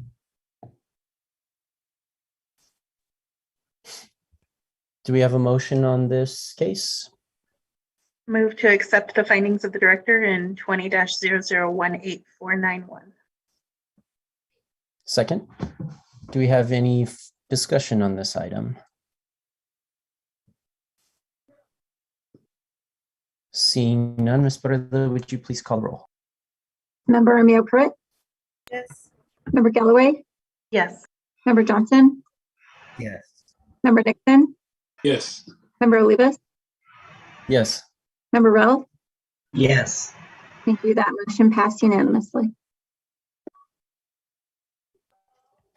Our final serious use of force case for review tonight is case 20-0064745.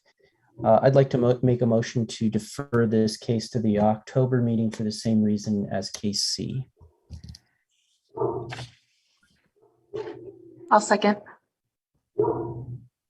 Any discussion?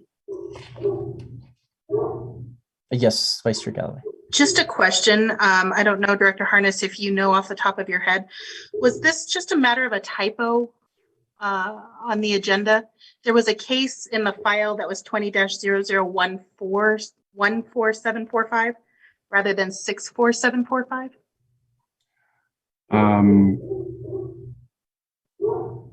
Chair Olivas, Vice Chair Galloway, I don't believe so, because 64745, the case ending in that number, is a level 3 use of force with an unintentional chokehold, but I noted that there was a canine designation for this case, so I was confused myself.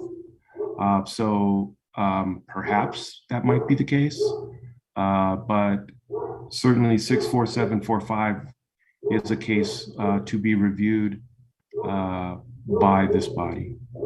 Okay, thank you.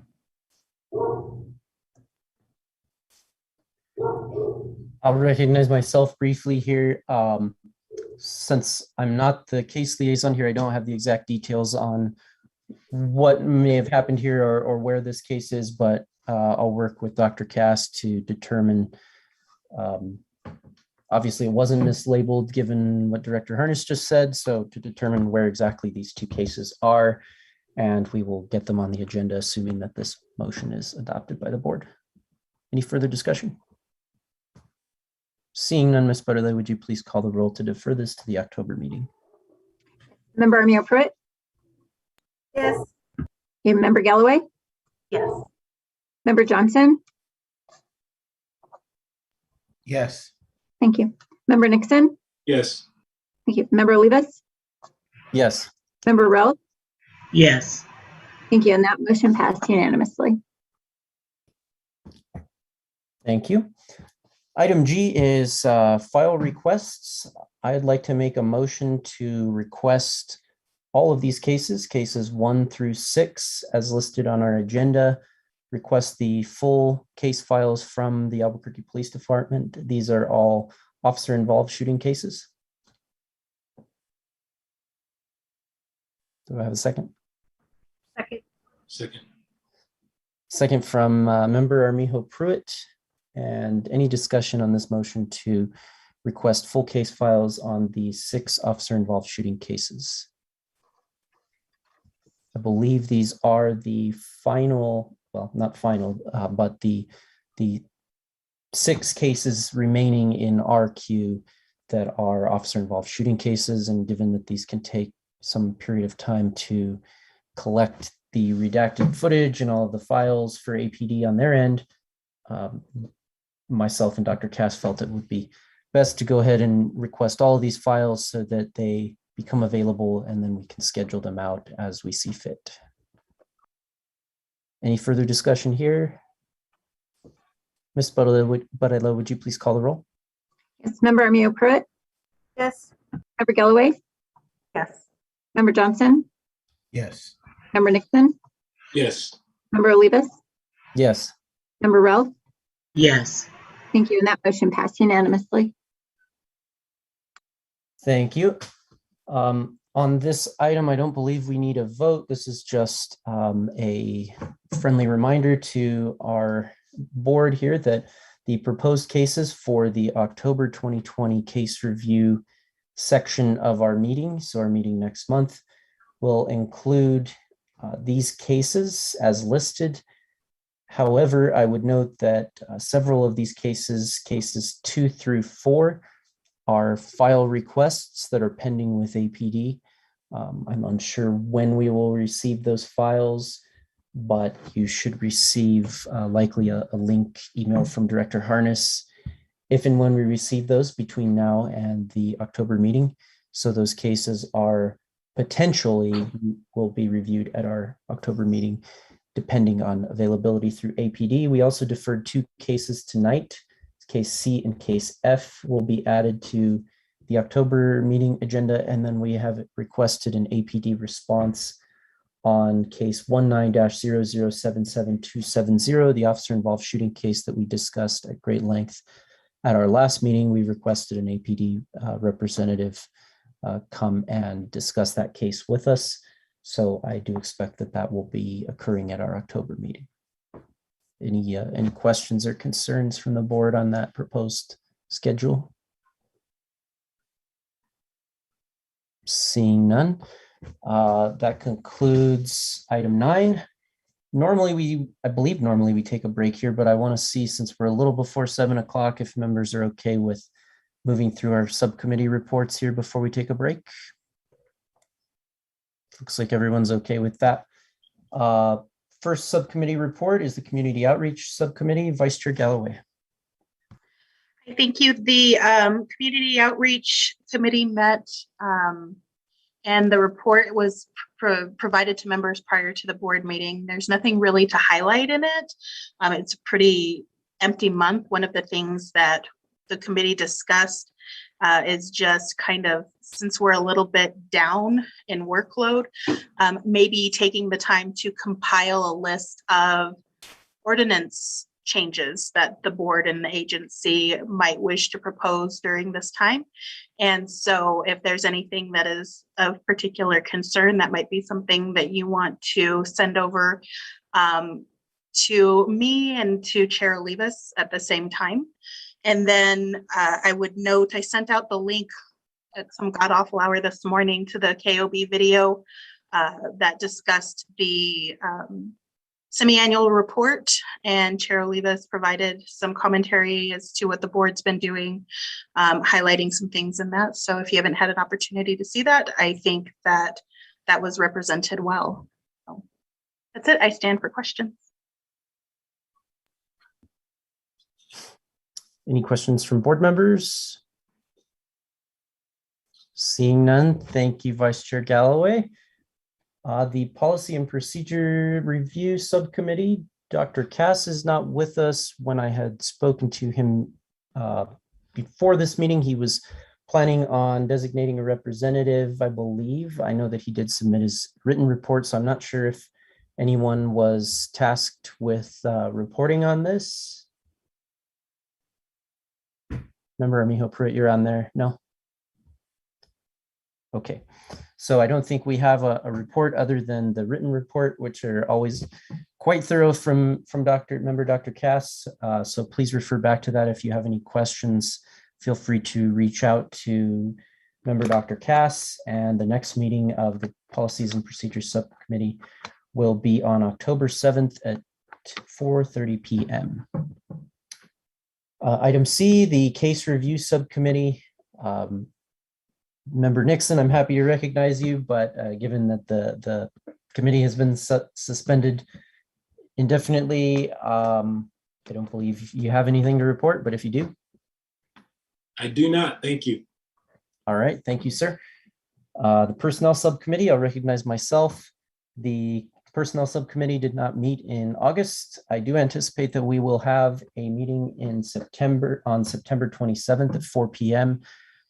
Topics are likely to include preparations for the executive director's performance evaluation review that will be for the 2021 calendar year, will be sent out in January, and we'll also begin working on finalizing the matrix for the 2022 goals and expectations that that evaluation is based on. So that's what I'm anticipating that meeting involving, and I do anticipate that that will be held. Any questions? Seeing none, the time right now is 6:48. So if it pleases the board, we could reconvene around 7:05, a 15-minute break. Recording stopped. We're in recess.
Good evening and welcome back to this meeting of the City of Albuquerque Civilian Police Oversight Agency Board. We're returning from a 15-minute recess. We will continue on our agenda, beginning with item number 11, discussion and possible action items. Our first item to consider here is proposed MOU between the City of Albuquerque, Civilian Police Oversight Agency, Civilian Police Oversight Agency Board, and the APOA on officer-involved shooting and serious use of force case materials. Dr. Cass is not here tonight to discuss this, but our legal counsel, Tina Gooch, is. I'll go ahead and turn the floor over to you.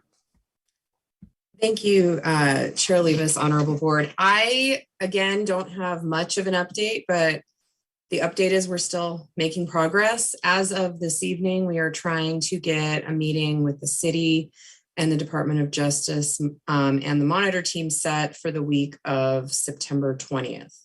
I am hopeful that during that meeting, we will get through a draft, the draft that was before the board I think it was last meeting, and get to a largely finalized draft. I don't have anything else at this point other than we're working on it. And I don't know if you all have resolved, I think you have the access to the officer-involved shooting serious use of force materials that the board has requested. If I'm mistaken with that, I'd like to know so that I can make sure that the next meeting we have with the stakeholders, I can raise that. Thank you. Any comments or questions from board members? I believe that for the time being, Ms. Gooch, I believe we do have a workable situation there. So that's the best we can do for now, I guess. So look forward to seeing progress on that. I saw those emails come through and we'll keep working on that schedule.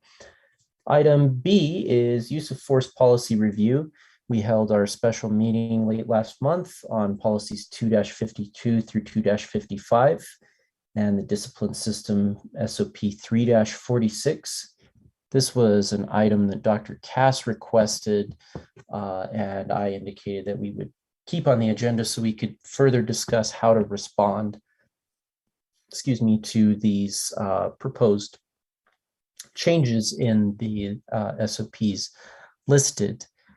So at this time, I'm happy to open up the floor and hear any comments or questions that board members have, but I would also preface that by saying that I had a conversation with Dr. Cass before he left, and he indicated that he felt there was enough time in the process left for the board to work on this over another month and revisit this issue in the October meeting to deal with making comments if the board so chooses. So we can certainly have discussions here or questions among ourselves and our staff, but this is also something that we can defer to October as it likely would have been either way. Member Nixon, did you? Yeah, I'm just gonna say I want to move it to October. Okay. Director Harness. Yes, Chair Olivas. Just a minor update to the use of force policy suite was removed from the most recent Policy Procedures Review Board agenda because they had department comment, enough department comment that they could not get through it all to process it. So it could be on the PPRB agenda to come to the board. So there is that extra time, and I don't know what the exact date will be when these policies come back up to PPRB. Thank you, Director Harness. And I think that Dr. Cass had also indicated that Commander Evans was also reviewing our comments and sort of the discussions we had at our meeting to try and incorporate that. So it may be the case that the revised policy, after all of this comment is incorporated, may be potentially significantly different from what we saw. I don't know that that's the case, but there may be further revisions that the department makes. And so we'll stay tuned on that. And I suspect that next month we can have a more robust discussion of that. Member Nixon made a motion to defer this to the October agenda. I'd second that motion. Do we have any discussion on that? Seeing none, Ms. Barela, could you call the roll? Yes, Member Galloway? Yes. Thank you. Member Johnson? Yes. Member Nixon? Yes. Member Olivas? Yes. Member Rel? Yes. Thank you. That motion passed 5-0. Thank you, Ms. Barela. That concludes item B. Item C is the case review process and the case review subcommittee.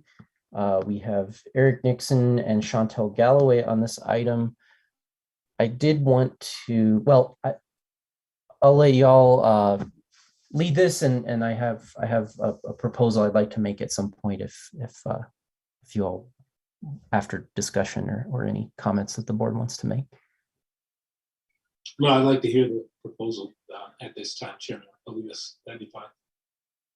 Vice Chair Galloway, are you okay with that? It's not really a proposal. After my meeting with the monitoring team, Dan Giaquinto and Councillor Gooch and I met back in July, I believe it was. Maybe it was June. It's skipping my mind now. But we discussed working together with Director Harness to try and come up with a case review process that everyone could be content with and would utilize agency resources efficiently as well as board resources efficiently. I realize that in some of the discussions we've had, some of that depends on City Council and changes to the ordinance, removing a shall review, making that a may review type of situation that would really allow us to do more of an audit situation. But under the current framework that we're operating, it is a shall review. And so I've been in some preliminary discussions with Director Harness on a potential solution to the issue of asking the agency to provide every case and all materials for every case to the board. And I've had a number of other things on my plate that we'll discuss later, but I think that I have something that the director thinks is workable, and I think the board may find it workable as well. So I'm not really prepared to offer that. So my request tonight is really for a deferral of this to next month so that I can work on finalizing that with Director Harness. And then I'd like to try and get that sent over to the Policies and Procedures Subcommittee before next meeting so that we have some input on that, or I'm happy to run it through case review, either or. So I don't know if anybody has any comments on that. Otherwise, I make a motion to, I'll go ahead and make a motion to defer this to the October meeting.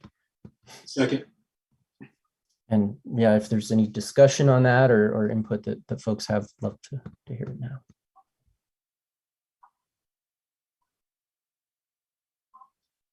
Do we have any preference as to, since CRC isn't meeting, I don't know if it would be better to try and get CRC to meet and look at this, or if that should go through Policies and Procedures review. I don't know.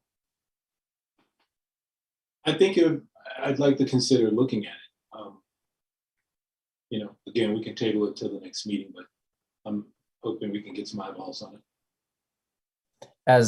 So just to clarify, as CRC, or obviously the board would get whatever proposal comes through, but I don't know if you're asking to refer it to CRC and schedule a meeting of that this month before the next meeting, or policy meeting. Either one doesn't matter to me. The policy meeting is fine. Either way, and I don't have a problem attending that as well to do so. So I don't think it's necessary to call a meeting at this point. I'd rather table everything until October. Okay. I think that the original motion works. Vice Chair Galloway. I might offer that the members of CRC have had a rather lighter workload as of late. And so I think that it would be appropriate to ask those members to step up and look at these things. But I think that's just in the interest of time commitments and fairness across the board. I can see that as well. Policy and procedure has quite a bit on its plate with use of force and all that kind of stuff. So Member Nixon, I know you're the chair of that committee. Is that something you could take on? I can get you probably a draft of that in the next week. I'd say by this time next week, I can get you a draft of what I had in mind. And is that something you could work on scheduling a meeting with CRC? I can. I more than likely will not schedule a meeting before October, but yeah, I can work on that. Okay. Yeah. We can conference it on the other side here and figure out what works best. But okay. So we had a motion and a second. Any further discussion here? Seeing none, Ms. Perrella, could you call the roll on deferring this to October? Member Galloway? Yes. Member Johnson? Yes. Thank you. Member Nixon? Yes. Member Olivas? Yes. Member Rell? Yes. Thank you. And that motion passed 5-0. Thank you. That takes us to item D, ordinance changes and city council appointments. I'll recognize myself on this item. This is an item that I think it does dovetail into item E a little bit as well. I think this warrants our immediate attention at this current time. Director Harness, myself, and our legal counsel were in a meeting earlier this week, I believe. The dates are slipping from me now. Seems like forever ago. But we had a meeting earlier this week with city legal and DOJ. And it does appear that the city council is very likely moving quite swiftly to making some changes to the ordinance. And there was a request, a solicitation for us to get our ideas, concerns, and needs together within the next couple of weeks, actually, so that we can have a list to sort of pre-conference with the city. I believe that the tentative date that they're looking to really put something concrete forward, correct me if I'm wrong, Ms. Gooch, I believe it's the 18th of October. So we will have another meeting in October to be able to kind of look at that proposal potentially, if there is one in a more concrete form, or have a second look at our own proposal or flesh that out further. But I really wanted to use this time to discuss, brainstorm, throw out ideas as to what kinds of things we need in the ordinance or need changed in the ordinance. So for example, our topic we just discussed was, Councilor Gooch can correct me if I'm wrong, but part of the case review issue is potentially as simple as striking a shall or something like that, that would allow the board to move to an audit function potentially of cases versus a mandatory review of each case. And I know we've talked about how that would potentially lighten the load on the board in reviewing cases, and in doing so, allow us to review more OIS cases, serious use of force cases, look at more policy issues and address issues in that vein, as the ordinance currently requires us to spend 51% or more of the board's time on policy issues. So I think it would allow us to devote more resources to that. Certainly there are perennial issues around training, and I think we'll have a further discussion of that in a few minutes, but refining that list of trainings, whether that's adding, subtracting, adding different designations as far as something required training and optional training, suggested training, those kinds of things, timelines on those trainings. Some of that is within the CASA, which this does not contemplate to change at this time, but some of those are strictly ordinance issues. Other ideas that I've heard or I've maybe expressed myself is the idea of a stipend for board members. When I was interviewed to be on this board, I met with a couple of city councilors who really emphasized to me the need for a professional and transparent, ethical, and unbiased group of citizens serving on this board that reflects our community. And I think that part of professionalizing the board involves incentivizing the large amount of time that it can take to be a productive and efficient board member. So I think that's a potential thing that we can discuss with City Council. Of course, there's the perennial issues with budget for our agency. I think we've done pretty well the last couple of budget cycles, but I think that that is always something that can change on the whim of an administration or of a council. So as previously was written into the ordinance, we had a provision tying the agency budget to the APD budget as a percentage formula. I don't know if it's 1.1%, 2%, something in that range. Maybe something that we want to consider advocating for our agency and our director. And certainly I don't have an exhaustive list. These are just sort of the ideas that I've been looking at and refining. So open it up and, and I think both new members and longer term members have a lot to offer here, because we all kind of see different sides of the process and where things are slowed down or seem inefficient or don't work. And there's a lot that I think we all can offer here. So open up the floor. Member Nixon. I think one of the concerns I have turning into an audit and it may be necessary to do so is missing out on high profile cases or cases that make it into the mainstream media and somehow may not necessarily make it on our desktop to take a look at. That's the only piece in audit. So I would also want to explore the possibility of having a caveat within that functionality, that change in the ordinance, where if there are certain cases that come up that we would like to review, then having a possibility to make that request, a special request, to see a specific case in that for the ordinance piece of that. Yeah. I don't know if that's doable or not, Eric, to be honest with you, but it's the idea of, when you're talking about an audit, you're not getting to all the cases.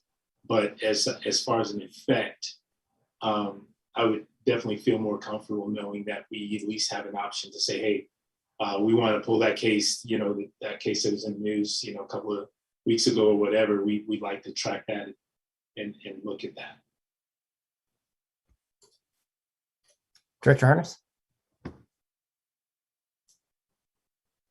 Yes, thanks, Chair Leibus. I'm taking notes here. For Member Nixon's concerns, taking that out to the logical extension, there's an assumption that we have a complaint on which to operate or investigate. Are you proposing that the board be able to initiate an investigation based upon reporting? On reporting, yes. In other words, if it's something that comes across as high profile, and what's going to happen is it's going to be investigated anyway, whether it's from the FRB, if it's a use of force, it's going to be investigated regardless. Anyway, because everything is looked at that point. having a mechanism in place to where we can select that particular case to be reviewed within our purview as a board. Chair Olivas, Member Nixon, I think that you already have the power to do that. Okay. It's just a matter of aligning the event with the timeline of the process for when it actually comes to the board for review. So for example, the officer involved shooting that you reviewed last month occurred in 2019. So I guess perhaps what might satisfy your inquiry and your need is that there be some triggering mechanism to ensure that an investigation is taking place for your review. So for example, this happens where we get complaints about force at the agency. We ensure that the force investigation is actually taking place.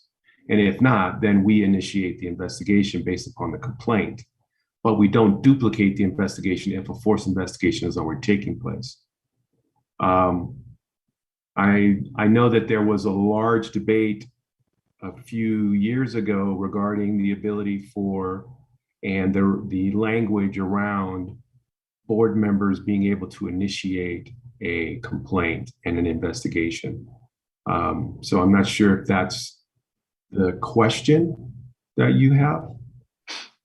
No, I don't think we would be doing anything different than what we do now. It's the idea is that that process would already be in motion anyway. But just like we have cases that we're looking at use of force, we have cases that we're looking at complaints right now. They've come across our desk somehow. What I'm suggesting is that we be able to say, okay, yeah, we saw something in the news, we saw something that happened. That's going to be assigned a case, a use of force case at some point. I'm saying within our functionality, being able to look at that particular course versus saying it misses the audit process. Maybe we do some sort of randomized auditing and somehow we don't get to look at that case at all, or we don't get to do a review on it. Not to repeat, or should I say be redundant, because I don't know that we're redundant right now, but to look at those cases from a CPOA board point of view, like we do all our cases now, and be able to say, okay, hey, we want to look at that particular one. We want to see that FRB, PowerPoint. We want to see what that process was. We want to take a look at that and see how it was handled. I'm gonna butt in here just to clarify my point in that shall, and then Director Harness and Vice Chair Galloway.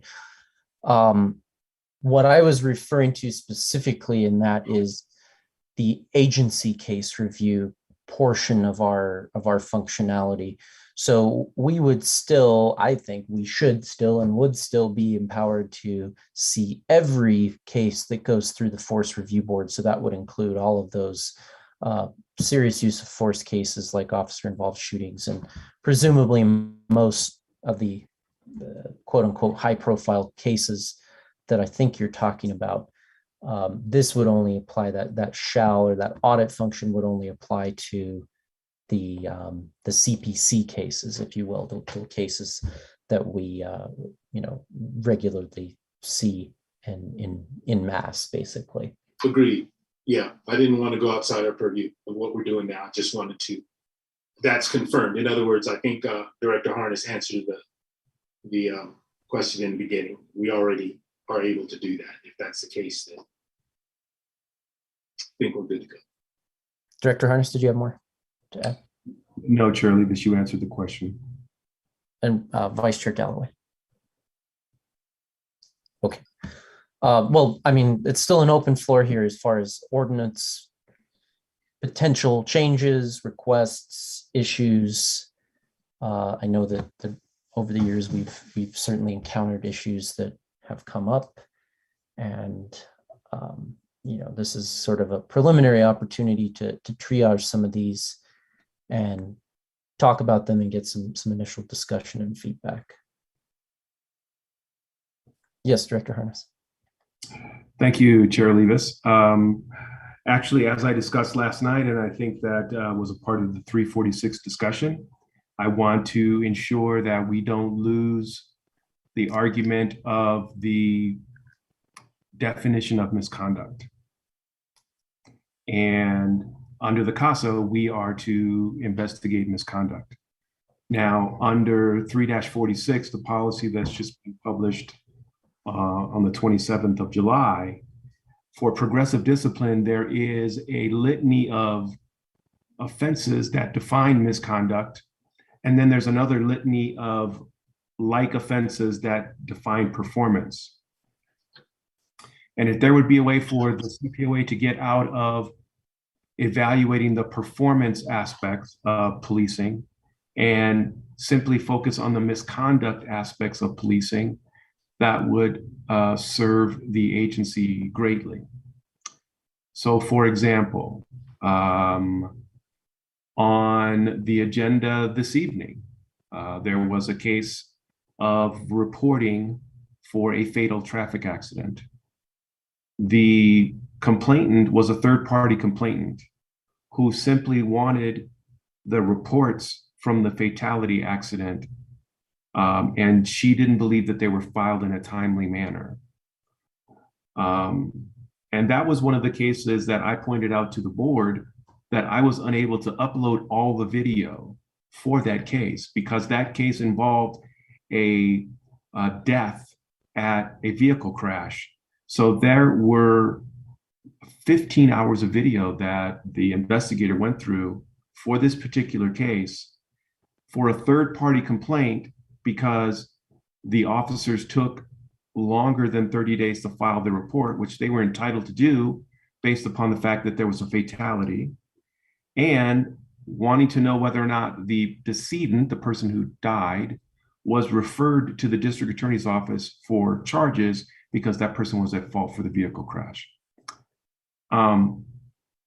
And so that's an example. The example of filing a complaint based upon civil litigation as a third party. So third party complainant files based upon civil litigation for the death of a juvenile, that the juvenile was abused over a long period of time based upon the civil litigation. I mean, that's a performance issue. It's not the department infringing on someone's rights for search or seizure or force or imposing themselves on someone. It's whether or not they are a good police officer. And I'm not sure that we need to be in the position of evaluating whether or not someone is a good police officer because they didn't file a report with the way the complainant thought it should be filed, or they had a faulty investigation. We're not accident reconstructionists. We can't go back out and recreate death scenes. We don't have the ability to do that. And I think that that's not really what the focus of the agency was meant to be based upon its formation. And I think that there's this opportunity, as it's been now defined in an established policy, to help define the scope and work of the CPOA.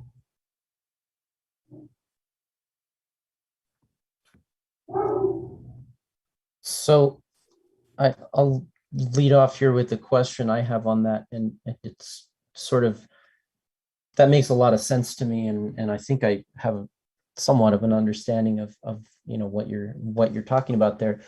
But I guess the main concern I have is that, and it's nothing we couldn't solve, or certainly lawyers and people that work on this couldn't solve, but defining that difference between performance and misconduct seems to me the crux of it, because I don't think we want to, you know, advocate that we refer to policy 346, that sort of thing, when that type of policy can change. You know, it's not an issue that I don't think we can solve, but it's just sort of getting to that crux of what's performance, or however you want, whatever word you want to use, versus what's misconduct. Those two definitions are pretty important in my view, but not an impediment by any means. Chair Lewis, and I acknowledge that there can be gray, that performance can move into misconduct, certainly, especially for, seizure and force and all of those things. Absolutely. And, but I think it's a framework that can be utilized for a discussion. There's also, you can draw bright lines to say that we would only investigate anything that's a level 5 offense and above for seriousness. If the board would choose to go in that direction, I'm just, this is just an options discussion that I'm throwing out, that we have discussed interagency wise as a way to increase our efficiencies, focus the investigators on investigations that also provide job satisfaction. The investigators sign up for the work and they understand that. It's hard sometimes though to spend 15, 20 hours to watch all that video on a complaint from a third party because that third party wanted to recover a vehicle crash report that involved a death.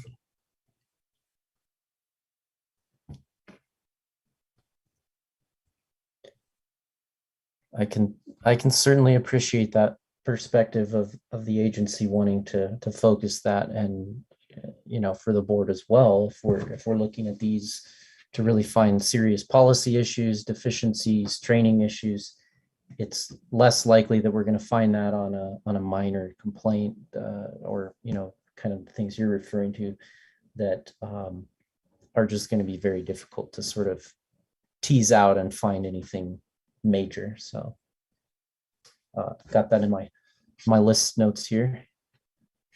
Other member Galloway, yeah, I think you're Vice Chair Galloway. So I'm a big proponent of making kind of a dividing line at sanction levels. I think that makes a lot of sense. It's very clear cut and it's less likely to change.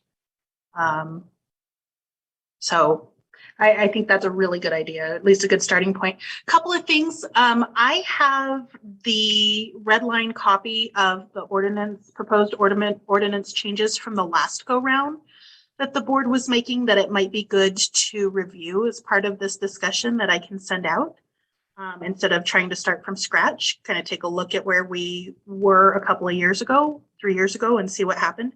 And if I remember correctly, this was a joint effort between the agency and the board. So I think it encompasses both. So I'm happy to send that out. The other thing that is always kind of a sticking point for me, it was then and it remains so, is the limitation of the ability for us to manage our own time by deciding how many committees we can be a part of. I think that it was a knee-jerk reaction to the fact that this is a very time-consuming board. It just is. And I think that council was trying to protect us, but I think at times it can hinder us. For example, if there are kind of ad hoc committees or things that come up, we're stuck. We are restricted by ordinance to serving on 2 committees, and that's it.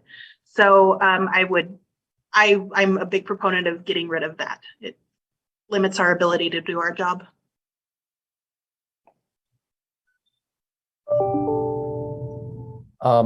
Maybe this is a question on that line for our legal counsel or Director Harness. Do you know, because I seem to remember us having ad hoc committees in the past a couple of times. Are ad hoc committees limited? I mean, I'm not really sure I know the difference between a committee and an ad hoc committee, other than that maybe one has like a formal, more formal structure, but I'm just wondering how that fits in.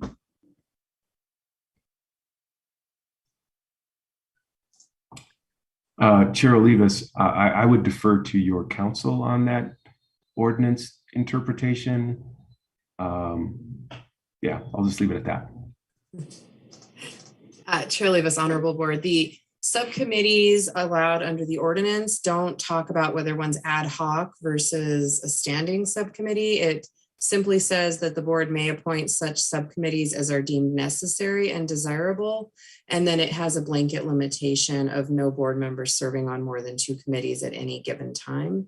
So I don't know that you could get around that limitation by calling one subcommittee ad hoc versus another a standing subcommittee. So it's essentially, there's no limitation on the number of subcommittees or groups, whatever you want to call it. There's just a limitation on how many you can serve on. Chair Lewis, yes, that is correct. Okay. I don't know. I have some mixed feelings about that, I guess. But I think we can include that in the list and go forward with discussions on that and sort of, I don't know. I see both sides of that, where in limiting that, you may focus people and focus resources a little bit more. But I think the flip side of that is I think we have some committees, like, for example, policies and procedures, where I think a lot of things get referred to that committee. A lot of things fall into that purview. And so, you know, if you serve on that committee, you may be doing the work of 2 or 3 subcommittees. And, you know, I'm not saying the other subcommittees don't have important work, and by no means am I trying to make a value judgment. I'm just saying, like, you know, having served on that and having not served on it, I know it's a lot of work. And so limiting someone to 2 subcommittees, if you're on that and, well, any other subcommittee, you're doing more work than someone that's not.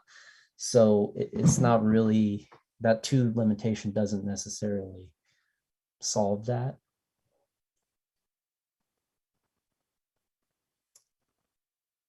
What else do we have thinking about the ordinance? Things that come to mind. New members, do you have anything that, you know, in the onboarding process and the recruitment process that are all somewhat governed by that you can think of that was challenging or good or bad?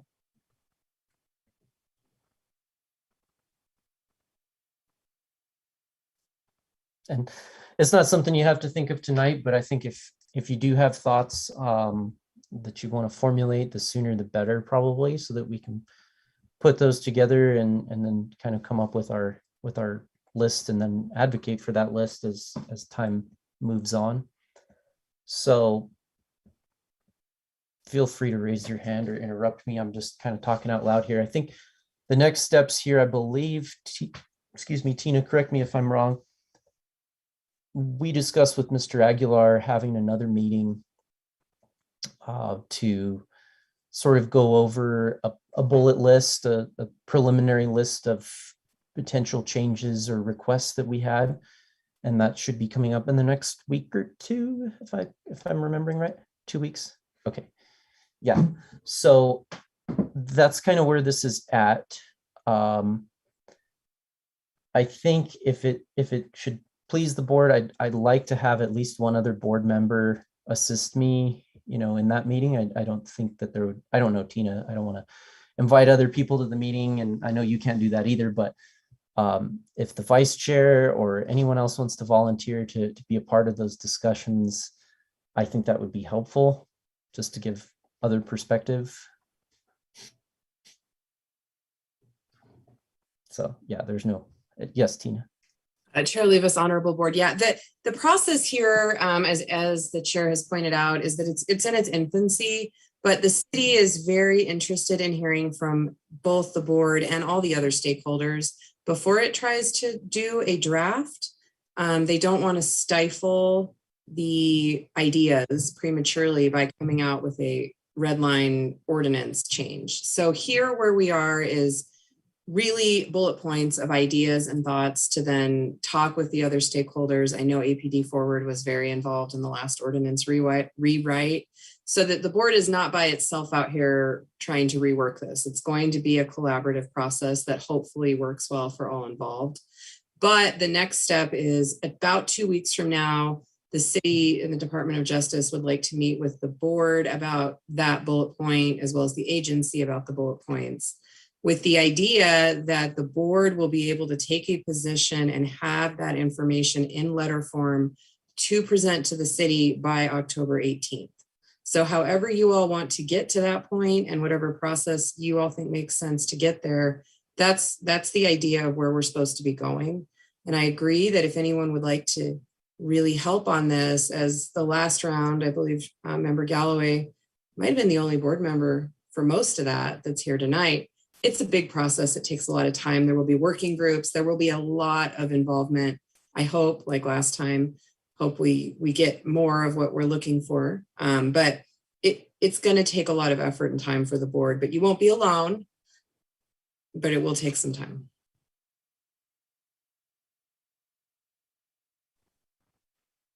Vice Chair Galloway, did you have something?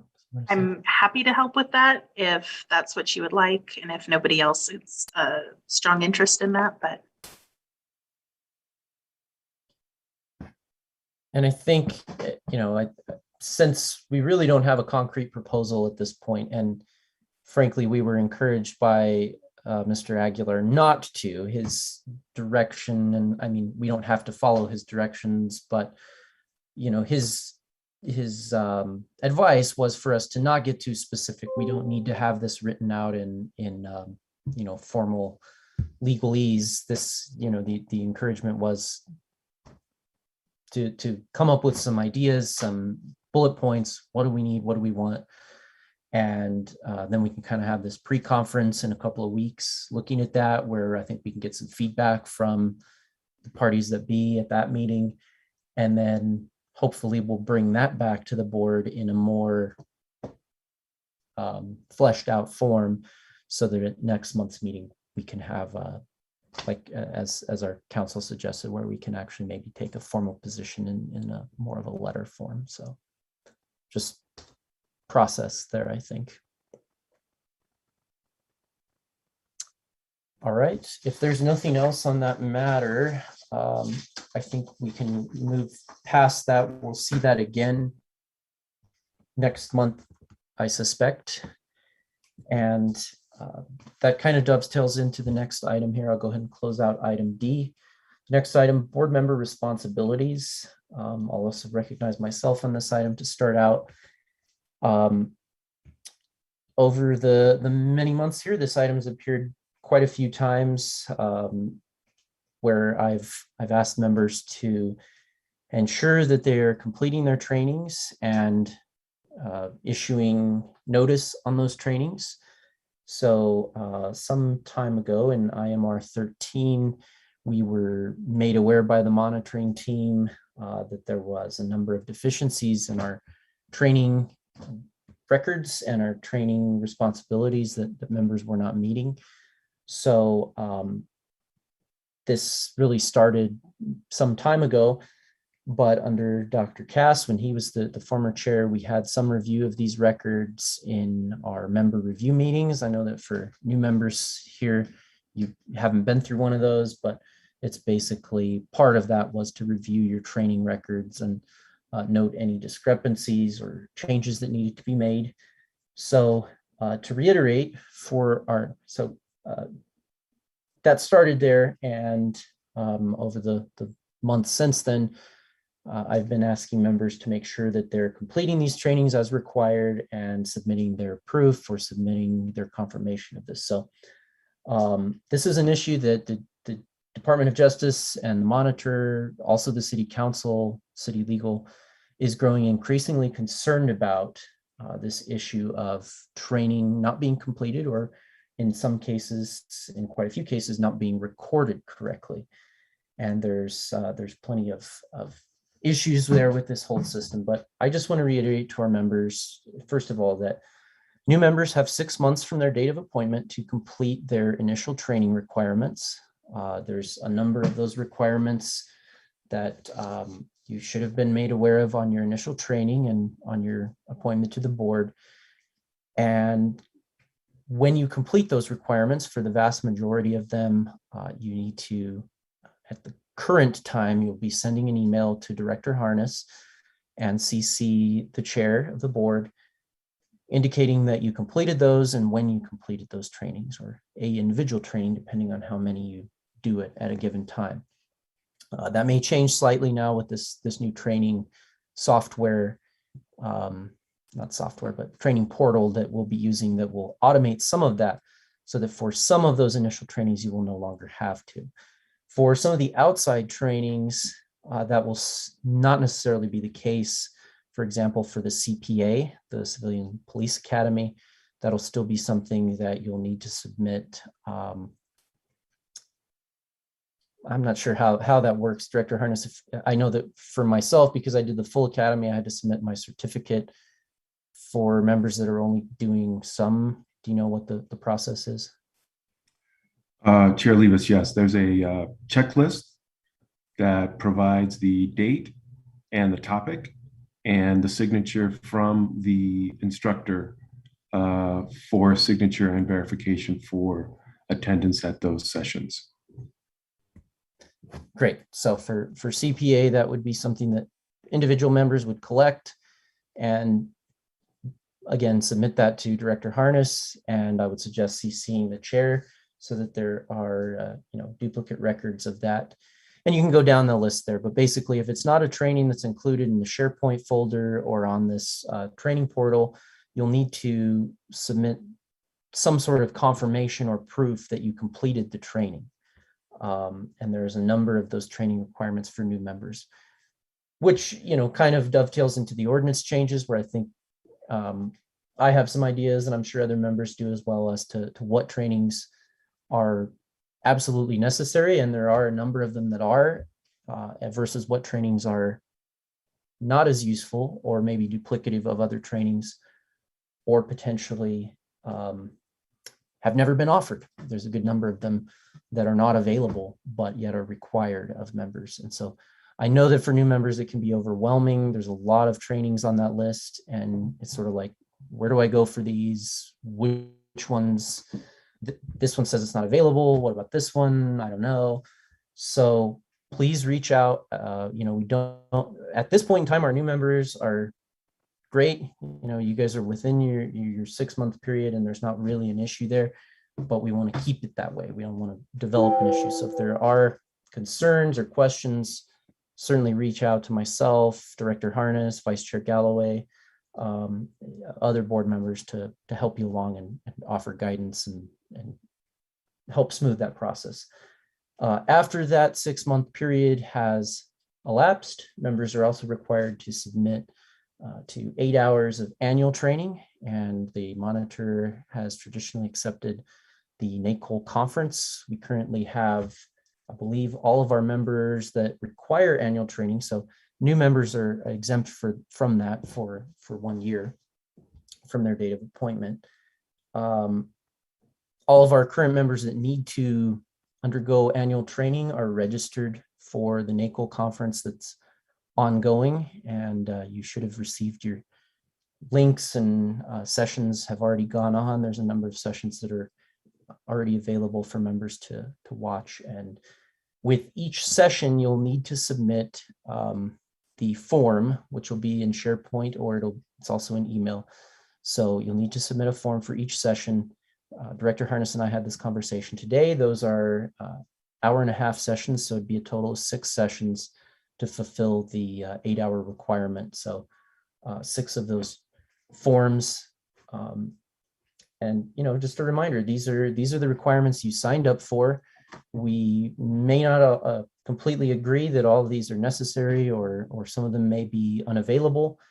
And we'll certainly work on having those conversations to attempt to make those changes with the city and the parties that be, if there are trainings that are unnecessary or duplicative. But as it stands, these are the requirements, and we need to abide by them, because that's what we signed up for. And I think we're all better members for it when we attend these trainings and actually apply ourselves in these trainings. There's always something new that you learn. I attended an OMA training earlier this year, and I learned a lot about running meetings, attending meetings, and why we do things the way we do. So I think it's important as members to educate ourselves and participate in these and fulfill these requirements. And part of fulfilling that requirement is reporting it or recording it, as is the case with the forms that we are to submit. So that's basically my piece on sort of going forward here. Unfortunately, we also have to look back because, as you heard Mr. Sylvan report, the City Council is in the process of very likely adopting a resolution to ask for the a training report on all of our board members. And this is a situation where in IMR 13, we were informed of these deficiencies, and we've been working to resolve them, but several of the issues were not resolved or were not reported as resolved during the IMR 14 reporting period, which ended in July, at the end of July. So we're in a situation where there are a number of issues that are being raised by the monitor, by the city council, by the DOJ, relating to the training requirements of board members. And I believe that through our legal counsel and Director Harness, the three of us have basically gotten to the bottom of where everybody is, and we're in the process of compiling all of that information in one place and validating the data and making sure that everything is accurate and up to date. So what I would like to do tonight actually is ask the board to support a motion. I'm going to go ahead and make a motion here to delegate authority to myself, Vice Chair Galloway, and our legal counsel to draft a letter and oversee final edits to a letter indicating where the board is in its current training requirements, how those requirements were or were not met, and why. So essentially detailing this whole scenario we're in now with training and how we got there and potentially where we're going. We obviously can't say that we're going to get an ordinance change or that we're going to change our own internal policies and procedures, which I plan on trying to address at our next meeting if the board would support that. But really, this is just an effort to explain to the monitor and all the parties that be where we are and why we're there. So I'd make a motion to draft this letter and delegate final edits and drafting to the three aforementioned two members and council. Second. Motion from myself and a second from Member Nixon. Do we have any discussion on this item? Yes, Member Nixon. You know, in actually coming on board since March 2020, what I realized was that, like you, I served on the CPC before. So when I actually looked at the flash drive with the training materials on it, I realized that there was a lot of that information I had already gone through and did, whether it was the ordinances, on the monitor reports, things like that. But then going forward and going through it, that whole piece that says, okay, mark this off your checklist, check this, and then send this in, was that piece that was really missing. And I think that formalizing that is just another step, but it's kind of a minor step because at times some of those trainings were just like, reading to help me go to sleep or whatever it was, but I got through it nonetheless. Or looking at the monitor's report, looking at something in there, going back, looking at ordinances, plenty of time to look these things up. I think that Robert's Rules of Orders was one of the ones that stick out because, it kind of got me back to the days when I was in junior high learning about them. But we do the training and I see that, but I think that formalized process of checking it off the box or checking it off the list and going, yeah, did that. And then keeping the date would suffice in a lot of ways to help city council or satisfy city council's need to see if we're really taking the training seriously. Because we all are, I believe that we are. It's just formalizing the process. And I think if I understand you correctly, by formalizing that in some ways and drafting that, we would be in a better position to say, look, we've been there and done it. you know, and here's that proof for situation.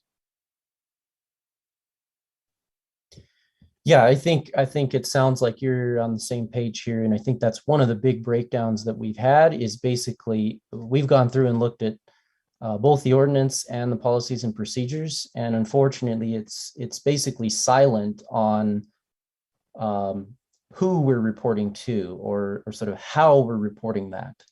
And so, you know, I think for new members, you're overwhelmed already, like, you know, starting onboarding, going through all this material, doing all this stuff.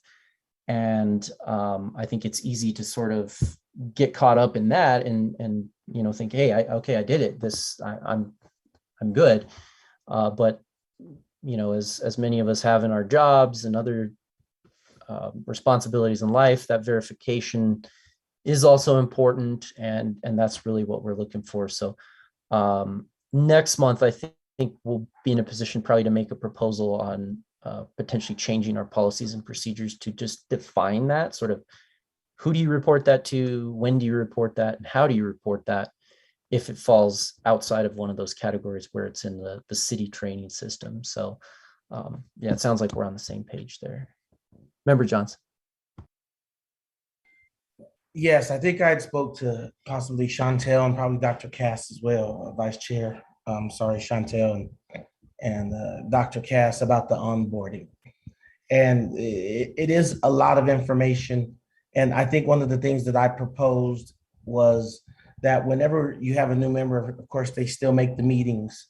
They still, you know, could possibly review the cases. But I was saying that there should be a set time at the beginning of onboarding to where they go through the training right away.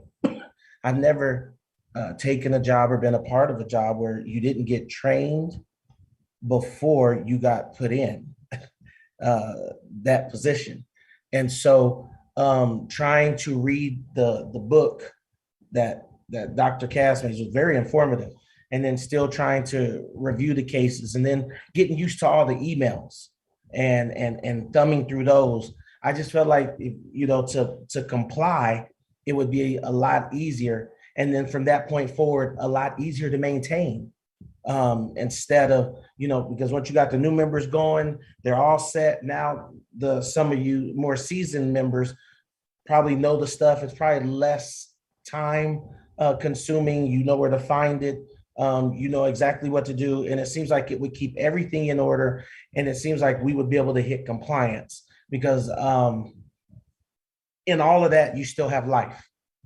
That you're still trying to do these things. So I was saying more, do the onboarding process, get it done out, get it out the way the first month or two. Hey, let's get that done. And then they can really hit the ground running, start learning acronyms, start learning setting up for different, because being a part of the committee too, you still have to review, especially the policy and procedures, you still have to review that stuff and you still have to go in and read it. And that takes a while too, if you're actually reading it.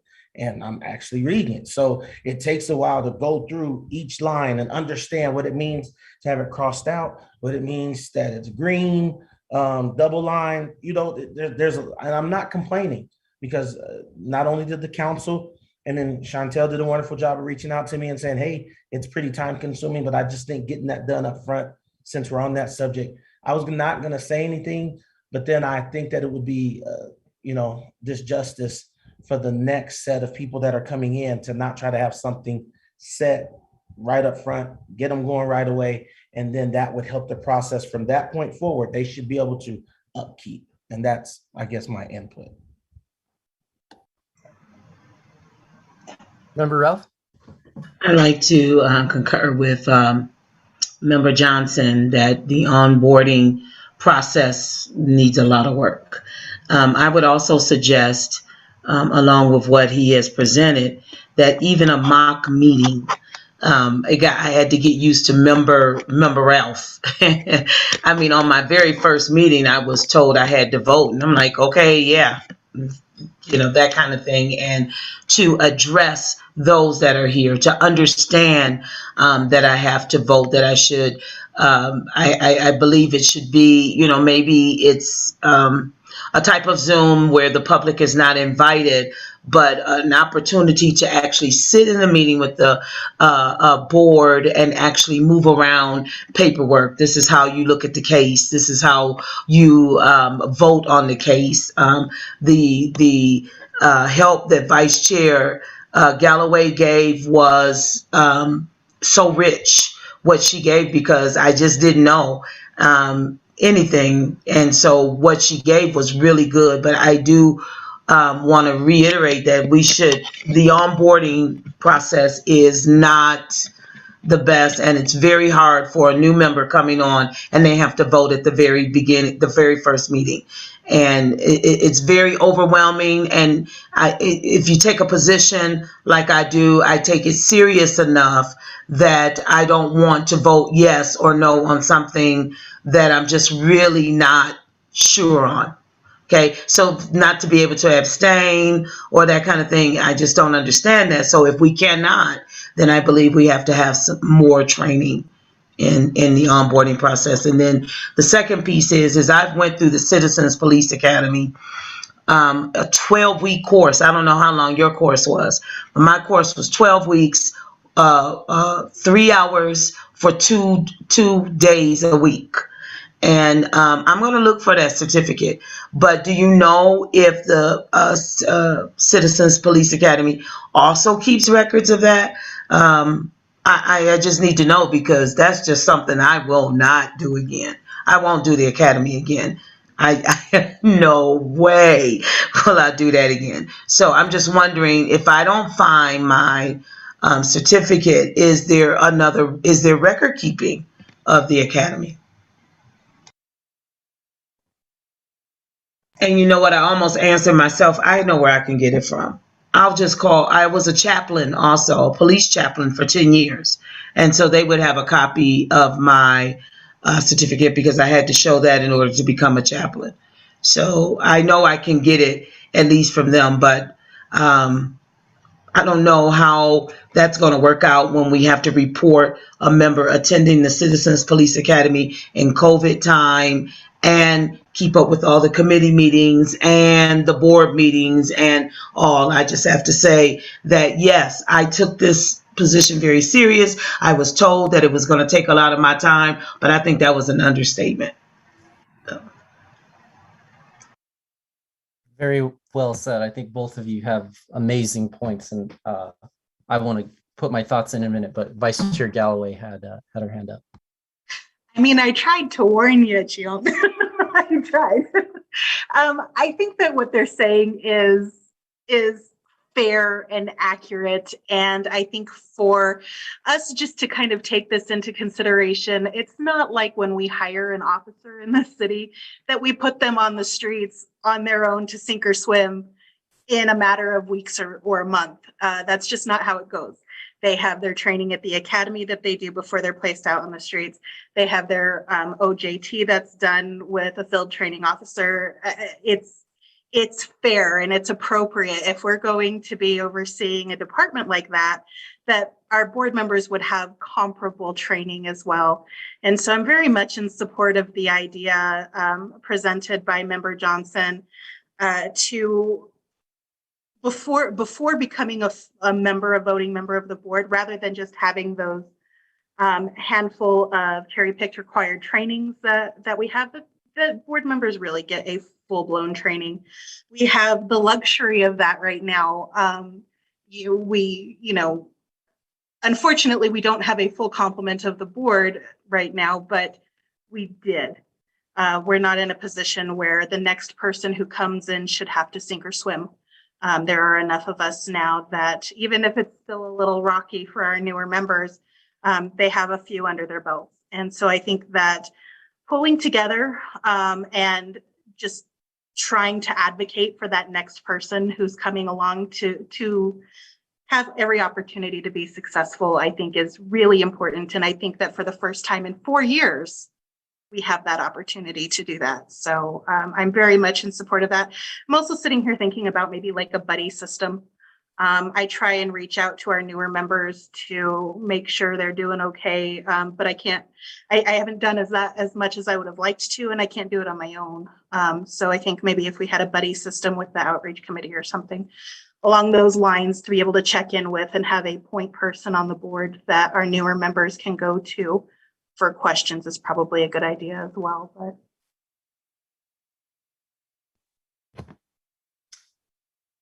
yeah, I mean, you both, Member Ralph and Member Johnson, I think you really added a lot to this discussion with what you're saying there. And, you know, I really think we've got to go to bat to really honestly completely revamp how we do training. And that's not our job, honestly. You know, we don't do the training, we don't select the trainings, and we don't really have any voice in what trainings are selected or when they're performed. And it makes a lot of sense what you're both saying, that, and as Vice Chair Galloway said too, you don't put an officer on the street and say, oh, okay, within 6 months, you need to go do your use of force trainings. For now, here's a gun.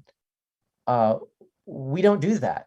We do the opposite of that with the police department, because that makes sense. You train them first and then you give them the gun. And you know, the city, this is not our fault here. The city has decided that the correct way to fill this board is to provide 2 briefings, I believe, are required for new members before they vote. They have to attend 1 meeting as an observer, and that's about it. And then, you know, you're told, well, within 6 months, do all this other stuff that's very important. Some of it is, some of it's very important, very useful. But I think you're also indicating that, you know, I think a lot of these trainings were selected in the absence of talking to members and asking them what they needed. And what I heard Member Ralph talk about here is, you know, I need some hands-on training on how to read cases, how to review a case. You know, what am I looking for? What, you know, how do you do that? What does this mean? Where do you find that?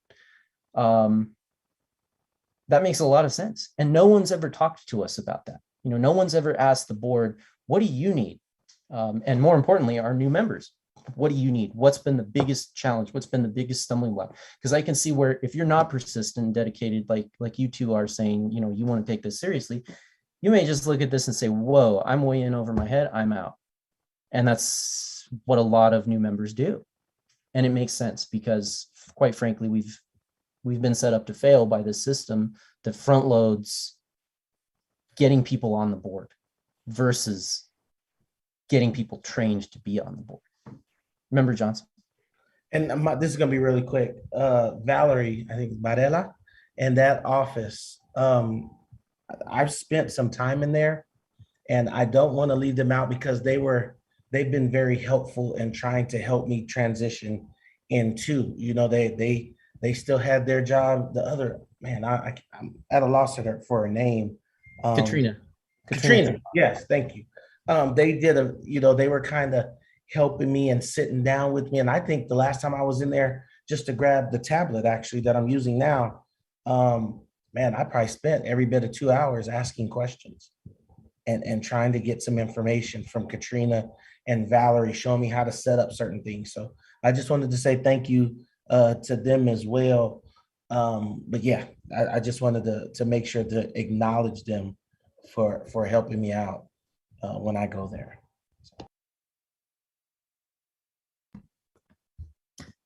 Absolutely. Well, I've added a number of bullet points here to what I think we have to talk about with the ordinance situation, because I think that, you know, this says a lot about, you know, how the training system is broken in more than one ways. And that also dovetails into council appointments, which we, you know, are in relatively good shape right now, but that can change. You know, things can happen suddenly, and part of the reason why I think we cycle through members so quickly, really, the two of you have hit it on the head here, is that we're front loading an effort to get the board full and not investing enough in an effort to get people trained, get them understanding what they're doing, and get them to a place where, you know, we shouldn't be asking people to do all these trainings on their own, quite frankly. You know, a lot of that should be, as you said, done in a training session. You know, it should be where it's, hey, they did their initial training because they attended the training session, and, you know, we went over this stuff and it's done. So we'll definitely, we can definitely incorporate that. I want to see if we could actually take maybe a 10-minute recess here briefly. Yes, Director Harness. Yes, Chair Olivas, I just wanted to say that, of course, I'm available for any board members for questions and things that they may have at any point in time. But also, everything is cyclical. We did the trainings live previously, and the board members asked us to make it available to them 24/7 so they could do it on their own. So, 1 week it's this, 1 week it's that. So however the board decides they want to conduct their business, we will certainly accommodate that. Well, and in my head, I don't think this is an agency issue either. I don't think this is something that you all caused or I think this is really the way the ordinance is written and what it requires as initial training versus what is required as 6 months training versus what is required as annual training. I don't think we're really talking about the annual training requirement here.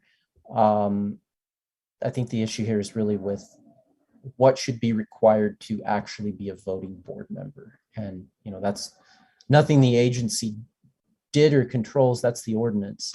And I think it may be helpful to actually have our policies and procedures or the ordinance actually just specify that that's something that's done.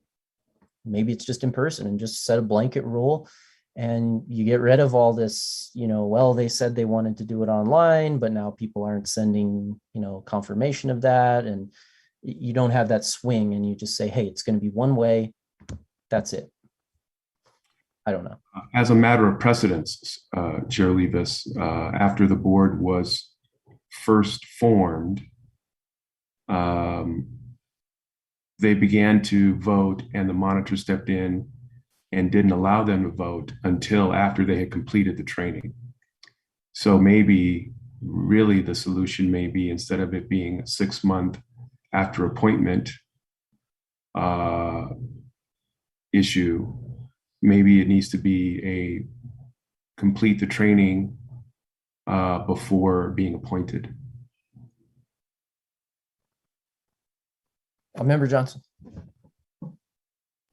And I think if I came off like that, I wasn't trying, because I think that was before me. So I wouldn't have known the process before me, whether it was live or online, or so I didn't mean to come off like that.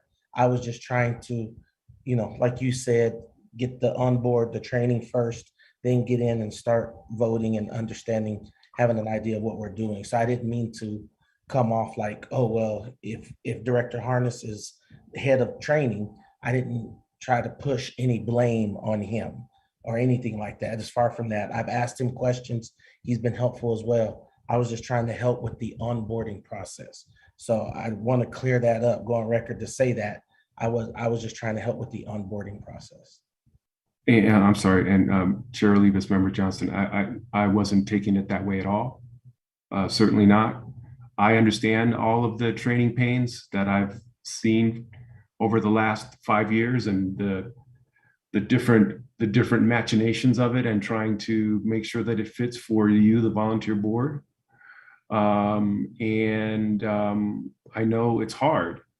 And I think that one of the issues that has been discussed as far as the city council and the board member selection is moving forward is some sort of qualifying portion prior to appointment. So have you gone to a settlement conference? Have you read the CASA?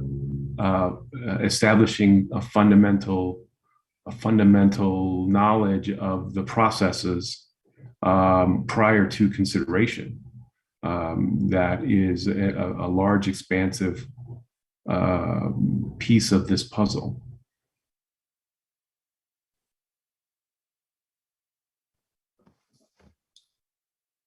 Well, I think we have a lot of good ideas here on this this item as far as how we can, these item D, item E have really bled into each other here as far as training, because I think a big portion of what we need to address in our ordinance requests really comes down to training issues. What trainings do we need? What trainings do we want? What trainings do we maybe not need? I mean, it sounds like we have some training that's like, hey, I need this, but maybe I don't need this as much or something like that. So I think we have a needle to thread there, but I think we definitely can do that. And with the input we've gotten thus far, we're that much closer. So I think we're in good shape there. So we have a bit of a quorum issue here for a minute here. So if it please the board, if we could actually just move on to item F and return to item E, would that be acceptable, legal counsel? Chair Olivas, yes. Okay. So we will defer item E later in the meeting here because we don't have a quorum currently. Chair Olivas, real quick for the record, when you say you're going to defer, you're going to hold the motion that was seconded for the vote until there's a quorum again? Is that what you're doing, or? Yes, ma'am. Okay. Yes. Did that work? Yes, I just wanted to make clear for the record and for the minutes, that's what we're doing. Okay, great. So item F, Director Harness, this is an item for you, update on training for board members on CPOA investigations. Do you have anything to update us with here?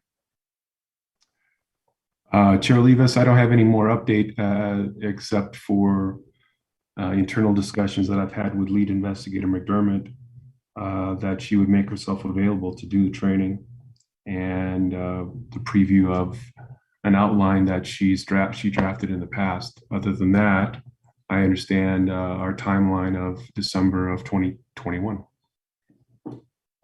Okay, so we're still on track for that. Yes. Any other questions from board members on this item? This was a request of the agency and the director to provide some training to board members on CPOA investigations. So those CPC numbers that we see at the beginning of our meetings, how do those investigations occur? What's the process from complaint being filed to the complaint coming to us? So look out for that potentially coming in December of this year. This item is also your item, Director Harness. I don't know that we really need this item, but update on board approved ride-along form and training assessment form. I think this was already dealt with in your report, so I'm happy to move forward if you have nothing to add. Okay. And just a reminder on that, for those NACOL sessions, you'll need to use the training assessment form that I'll make sure that gets sent out in an email, and then Director Harness is also going to get that in SharePoint. You should already have it in an email as well, but I'll send another one just in case. Item H, CPOA, CPOAB budget briefing, Director Harness. Yes, Chair Olivas, this is on the agenda at your behest because apparently my report last month simply reporting that for our line item budget for New Mexico captioning, we went over budget for fiscal year 2021. It was not any attempt to shape the behavior of the board or anything else. It was simply reporting based upon information received from our budget analyst at the city, Michael King, as he was going through the end of the year reconciliations. It's not that New Mexico captioning and that contractor will not get paid. We have the ability to shift other funds from other items in order to cover those. We did not increase the New Mexico captioning budget for the fiscal year 2022 because we have not run into an issue with having proper funding for them for the last 5 years.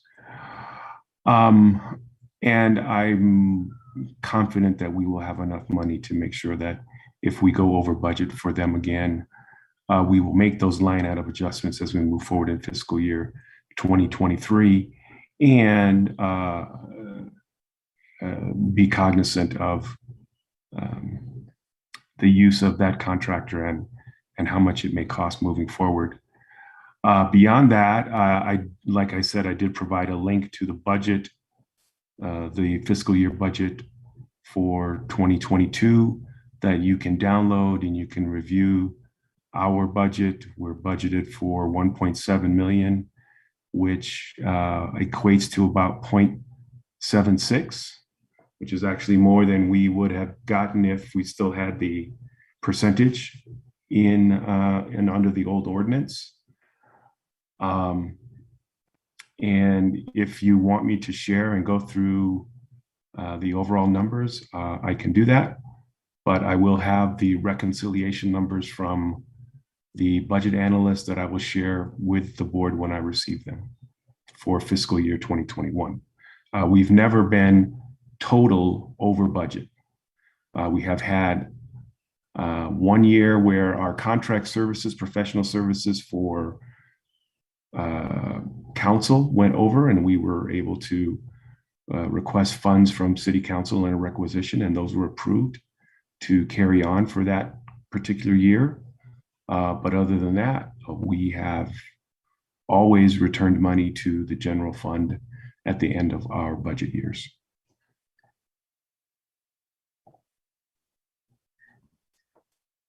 So Director Harness, the difference between the budget that you shared and the budget you're referencing, the requisition, if I'm not mistaken, what does that mean?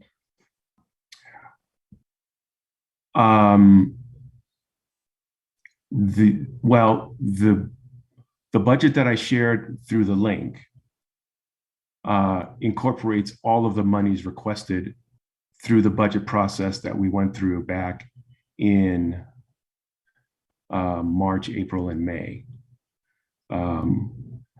In that line item, I went back and I looked, and the line item request for New Mexico captioning was $6,000 for that line item. And that's what was funded.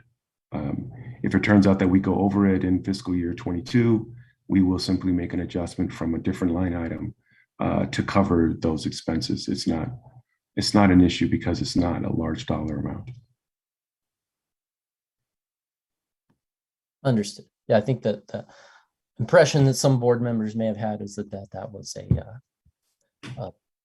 an attempt to, yeah, as you said, to control the board's behavior, tell the board to have shorter meetings, and unfortunately, sometimes that's not in any individual's control. So, but I think that's not where we're at. I don't think that's what you meant. I think it's just because you weren't here, there was sort of a misunderstanding as to what that meant, and I think you were just doing your due diligence there to let us know that that was the one area that we went over budget. So I'll defer to board members present if there's any questions, or if anybody wants to see the screen share of the budget and have the director go over the top lines, you can do that, or you have the link as well. Unless someone expresses a strong preference, we can keep moving through these items. Okay. Seeing none, I'll go ahead and close out this item G. I'm sorry, no, item H, budget briefing from Director Harness. Item I is an update on specialized diversity training for board members, Member Galloway and myself. Member Galloway is not with us at the moment, but I do have an update to give on this. Actually, Director Harness, myself, and Vice Chair Galloway met with, being terrible with names tonight, Michelle Melendrez, I believe, is the Director of the Office of Equity and Inclusion here at the City of Albuquerque, and we had a lengthy discussion with her about the training that's offered through their offices and training that's coming up, and what sorts of training we might be able to get through them or procure through their system. So I'll just give a brief overview of a couple of the notes that I took on this, and then if anybody has questions on this, just a reminder, this is sort of a topic that we've been discussing for some time. This is a training that is required by ordinance. However, it's never been offered to the board I believe it started being offered sometime around May of this year through the Office of Equity and Inclusion. However, one of the concerns that the board raised at that time, expressed through I believe it was a letter to either the director or to the Office of Equity and Inclusion, was that the training was not specific for the work of police oversight, criminal justice issues, and other things that we see here specifically on the board and as an all-volunteer board. So that's the background on this. A couple of things to note: the Office of Equity Inclusion does provide 8 hours of training for cadets in the police academy, and they are in the process of working to hand off their training component to cadets to the APD Academy itself. But I thought this was an interesting point in that they do provide some training to cadets, so there may be some parallels there, although I think some of that may have been done through outside vendors that they contract with.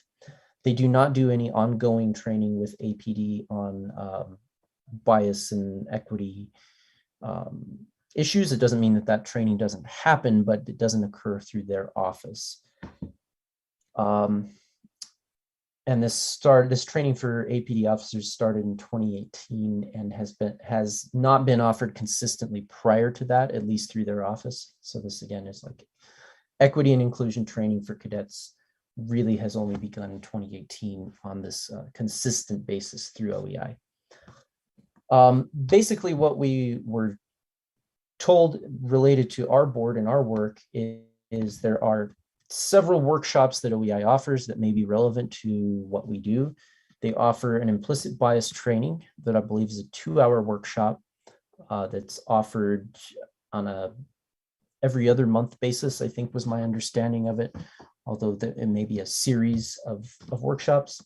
They also offer a Working with Diverse Communities workshop series, and then they offer an intensive anti-racism series. These were really the workshops that they highlighted as potentially being maybe the most beneficial or relevant to what we do to kind of plug members into something that's highly relevant. They do offer other groups and other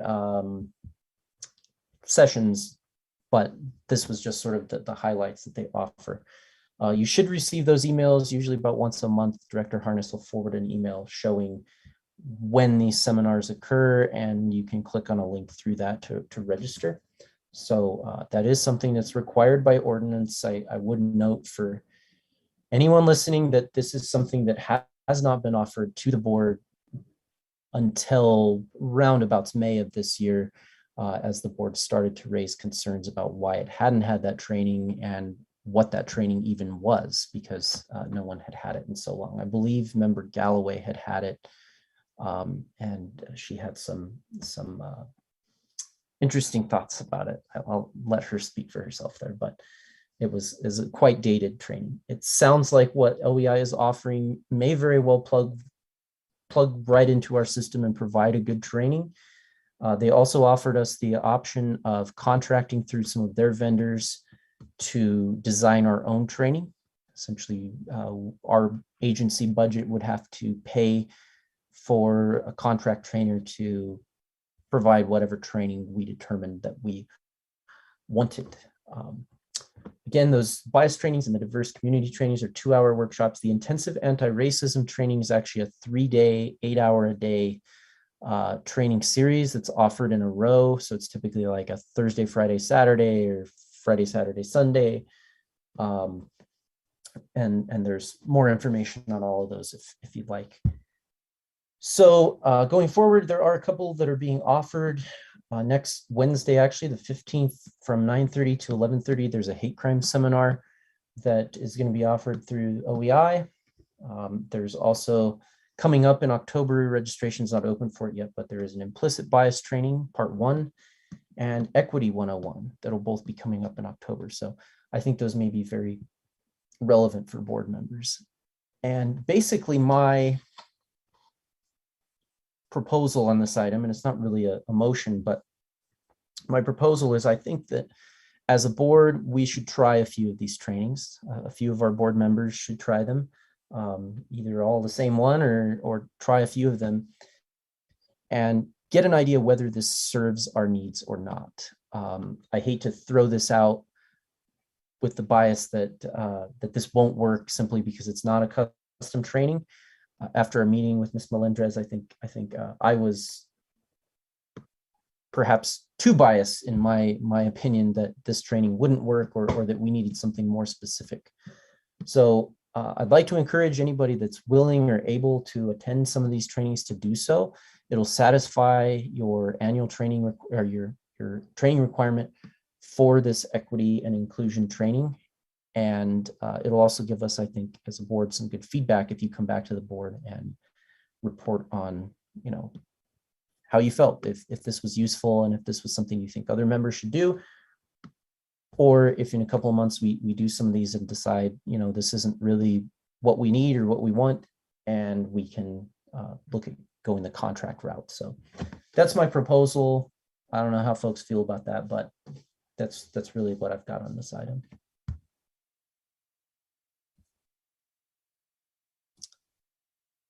Any comments or concerns from board members? Member Nixon? Nope. Okay. No, I was just, yeah, you know what? I don't even want to tackle it right now. I've got a lot of misgivings about diversity, equity, and inclusion type classes and implicit bias, et cetera, but I don't know. I think we'll discuss it. We'll see what materializes before I weigh in on it, but I've got my misgivings and concerns about it. I know it's $1 billion industry in the United States right now. It seems to be great for a lot of people, but you know, I've even presented at university on the subject, and I don't know. I'll just hold on. Thank you. Well, I'd love to get your feedback on them. I have no idea what these are like, so you know, I don't know, but I would like to try what the city has and just see where it goes, see if it's something that's useful, and if it's not, but you know, if you're willing and able to attend one or some, you know, I think it'd be great if we could get a few different minds together and sample a few of them and see if this is something that's useful or not. Okay, from the standpoint of understanding what training the officers are going through, I can definitely see that. But I also think that within our purview, and perhaps there are things that need to be addressed. I just see these trainings, and that's why I want to hold off. Yeah, I wouldn't mind going through one just to see what they're doing, but I just, I think they tend to be kind of backwards, and I just want to see where that goes before I comment on it, because I'm not, like I said, it's a $1 billion industry, the new $1 billion industry for anybody that wants to embrace some sort of diversity. But I have my misgivings about it, especially at somewhere like APD. So, Thank you, Member Nixon. Anything else on this subject? I will make sure that email is forwarded to everyone if you're interested in registering. And yeah, just keep in mind, it is a required training by ordinance, and it hasn't been offered in some time or up until earlier this year. So for those of us that haven't had access to it, I think it does behoove us to get this scheduled and complete it so that we are in compliance with what is required of us, since it is now being offered as it hasn't for quite some time. We are in a bit of a pickle here with Member Galloway. I believe there's some kind of a medical situation going on. I don't want to get too into that, but so it's going to have I'm going to have to skip around the agenda here a little bit to see if we can give her a little bit more time. We only have a couple more items here that we need to have a vote on with a quorum. So that concludes item I. Item J, consideration of PPRB policies will require a vote of the board. So I would like to ask that we move item J to the end of the agenda for now. Item K, the executive director job posting. I can give a brief update on that. There's really not much to say here. The position has been posted on the city's job site. It has been advertised through the city's internal job postings. I've seen it on a couple of emails that have come through. They're working with HR to advertise the position as was directed by the board in the Bar Association Journal and the NACOL Journal or listing. I'm not sure what the official title is. And when I hear more from them on that, I will update the board. The plan is to get an update from HR attorney at the September meeting of the Personnel Subcommittee. So I hope I'll have more to report in the October meeting. Any questions on that issue? I probably cannot answer them if there are, because I don't know that much. Item L, CPOA calendar and scheduling tool. This is an item for Member Galloway and myself. I don't have any update that I know of. I don't know if Member Galloway did. I'll go ahead and ask staff. I hate to put you guys on the spot, but Ms. Barela or Ms. Sagala, do you know if there's any new item to report here on where this is?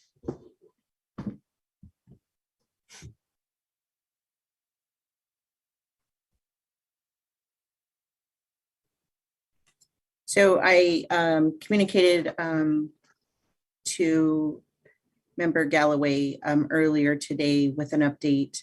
I have still not got a response back from City IT, but Ms. Barela has updated the calendar with all meetings and events and also set it up with a 3-day reminder of any upcoming meetings or events. So you guys should be notified through Outlook. Sorry, I'm looking for the email also. And then we were just kind of working back and forth to see what her viewing and permissions are. So I'm waiting for her to get back to me on that part also. And I think that's all the updates I have for you. Okay, thank you for that. I think it's taking a while, but I know we kind of have other things that get pushed in front of this, and so it's making slow but sure progress. So thank you for keeping on that and working with everyone to get that done, and just let me know if you need me to do anything there. So thank you. I will go ahead and move us into item 12 here out of item 11 so we can work on these other two items. The first item here, closed session for the executive director appointment and contract. I do not believe that we need this evening, nor do we have anyone here from City HR, as I let Attorney Coots know that we would not likely have a need for this closed session tonight. So unless there's anyone that needs to discuss these issues in closed session, I think we can move past this. Attorney Gooch, we don't need a vote or anything to strike this from the agenda, correct? Okay. The next item here on our meetings with council and such. Also, I'm not sure if this will be needed. Closed discussion and possible action regarding pending litigation or personnel issues. Matters subject to the attorney-client privilege pertaining to threatened or pending litigation in which the public body is or may become a participant pursuant to NMSA 1978, section 10-15-1 H7.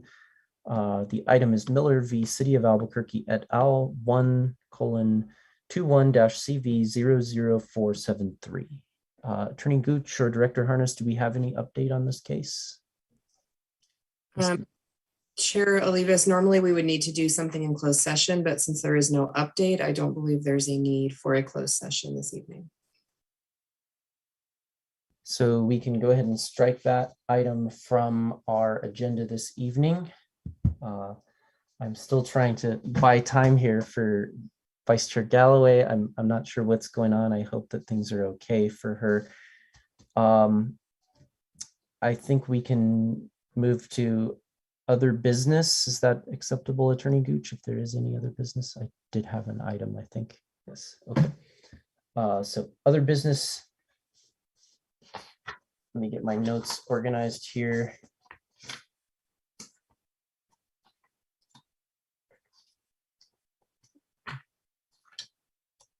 Are there any other members wishing to address other business items at this time?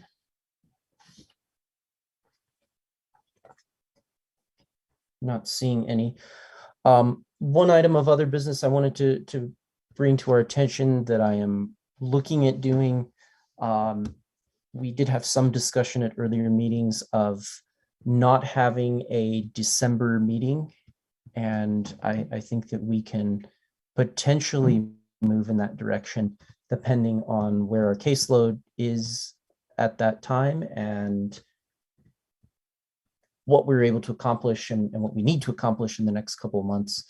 Of course, we will never really know, if something happens or comes up in that time period.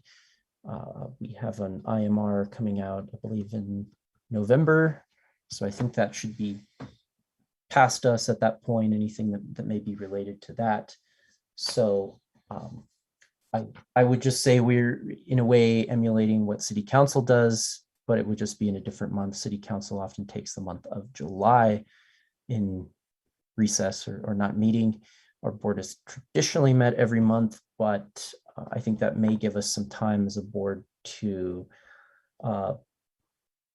both just have a little bit of life outside of the board, but also give a rest to some of our staff and their work that they do preparing for these meetings and running the meetings and such. So Director Harness, Council Gooch, I don't know if you have any comment on that or the possibility of that, your thoughts? Chair Olivas, there is precedent for the board to take off the month of December. It has been done in the past.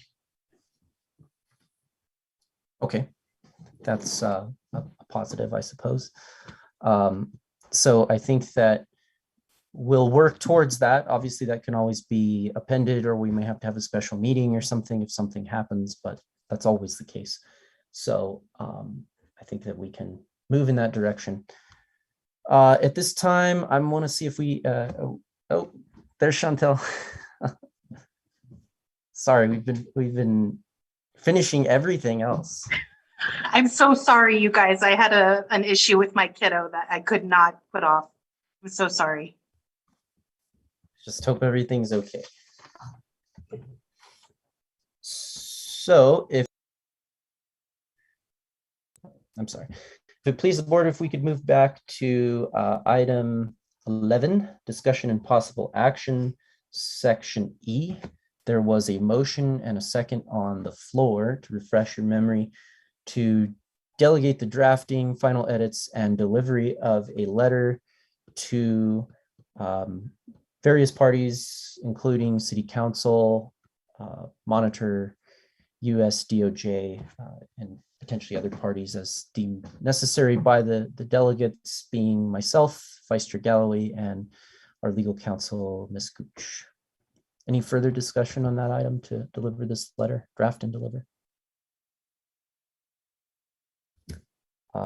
As always, I think, I don't like the idea of asking people to sign off on something they haven't seen or read, but this is something that's very time sensitive given the meetings that have been occurring lately and the IMR report that will be delivered shortly to the community. And I think that we need to act very quickly to ensure that our position is represented and represented accurately. So I urge you to support this. Further discussion? Seeing none, Ms. Barilla, would you please call the roll? Yes. Member Galloway? Yes. Thank you. Member Johnson? Yes. Member Nixon? Yes. Member Olivas? Yes. Member Ralph? Yes. Thank you. That motion passed 5-0.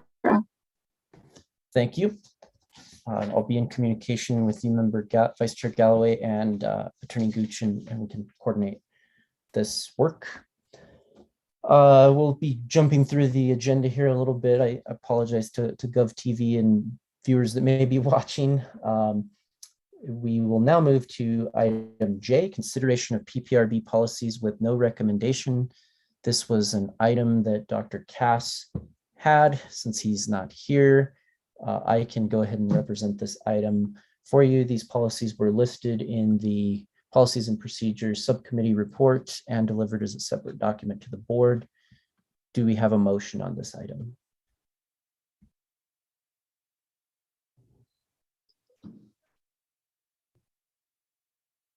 A motion or what, Eric?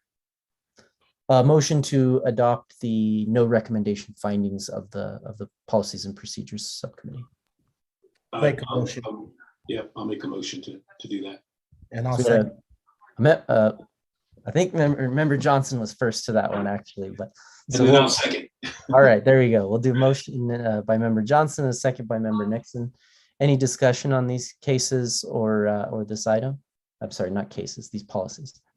Erica, for the record, are you able to list off the SOPs that are with no recommendation? I'm looking in front of me in the materials I have here. I can pull it up if we're okay with a slight delay here. Thank you. Of course.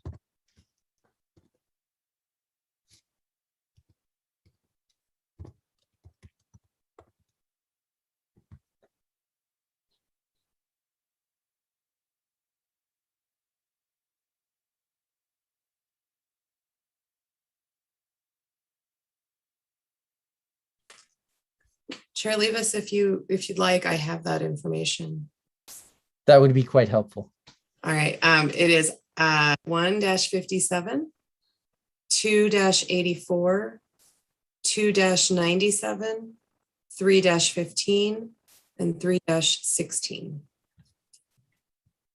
Thank you, Ms. Gooch.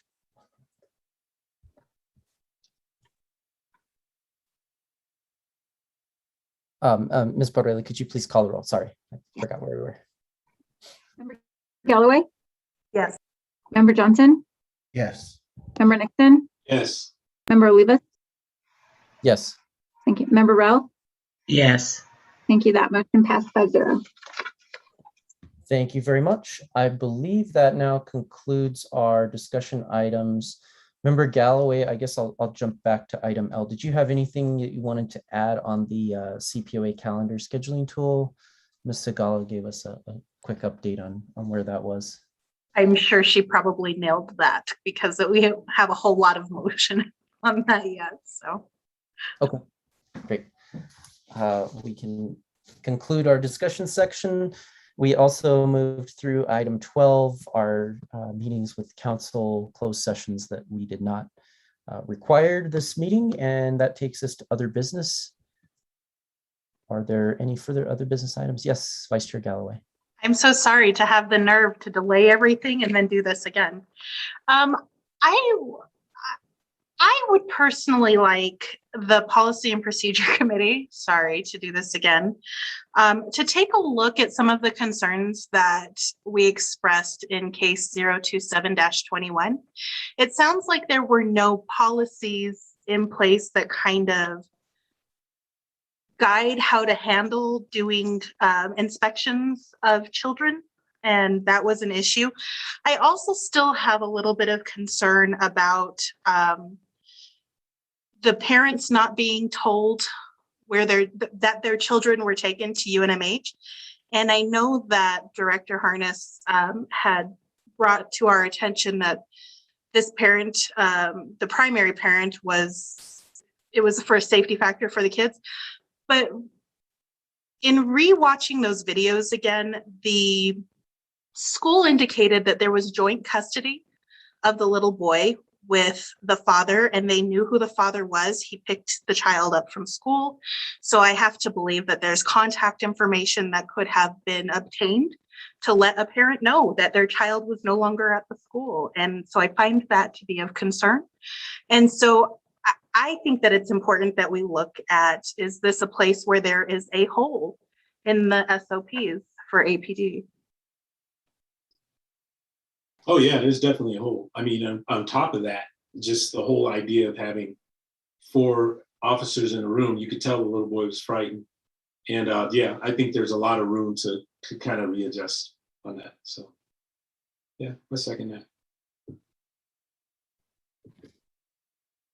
So we can't have a vote here, but I can refer this to Dr. Cass and the Policies and Procedures Subcommittee, just to confirm that was case 027-21 is the reference case. And the issues that you're identifying of particular concern center around inspections of children by officers and parental notification issues. I think is probably the summary. Yeah, I think so. Okay. That would suffice. Yep. I'm happy to offer that referral, and we can I'll place that as a follow-up item for next month to follow up. Not a formal follow-up item, but I'll put it on my own calendar to follow up with Dr. Cass and see where that is and what sort of timeline they have on that. Thank you, Chair. Any other business? As I said earlier, we do have those diversity trainings coming up that are being offered by OEI. So if you are willing and able to take one or more of those, I think it'd be great to get some feedback on those so that we can determine whether we need to move to getting our own training or whether that's good training and we can live with that. Other items that are coming up, the draft copy of the IMR is due out, Ms. Gooch, correct me if I'm wrong, early October. I don't know the exact date. October 4th, I think that was. So I know that our IMR liaison is not present right at the moment, but member Armijo Pruitt and our board attorney will be tasked with reviewing that document, previewing that document, and determining if there's any issues that we need to be aware of. And that will be November that the hearing and public release of that will be occurring. Other than that, I don't believe I have any other immediate announcements. It does sound like we have a city council meeting coming up on the 20th that would likely behoove us to have a couple of members there to comment, and hopefully we can have a letter and other training records maybe even available to them before that. I think would be ideal, but we'll do what we can. I would entertain a motion to adjourn at this time. So moved. I'll second. Second. Oh. Beat you to it. Seeing no discussion, Ms. Barela, would you please call the roll? Member Galloway? Yes. Member Johnson? Yes. Member Nixon? Yes. Member Olivas? Yes. Member Rowe? Yes. Thank you. That motion passed 5-0. It is 8:59. This meeting is adjourned. Thank you, everyone. Thanks, folks. Good night. Good night. Ralph, happy Good night, birthday. everyone.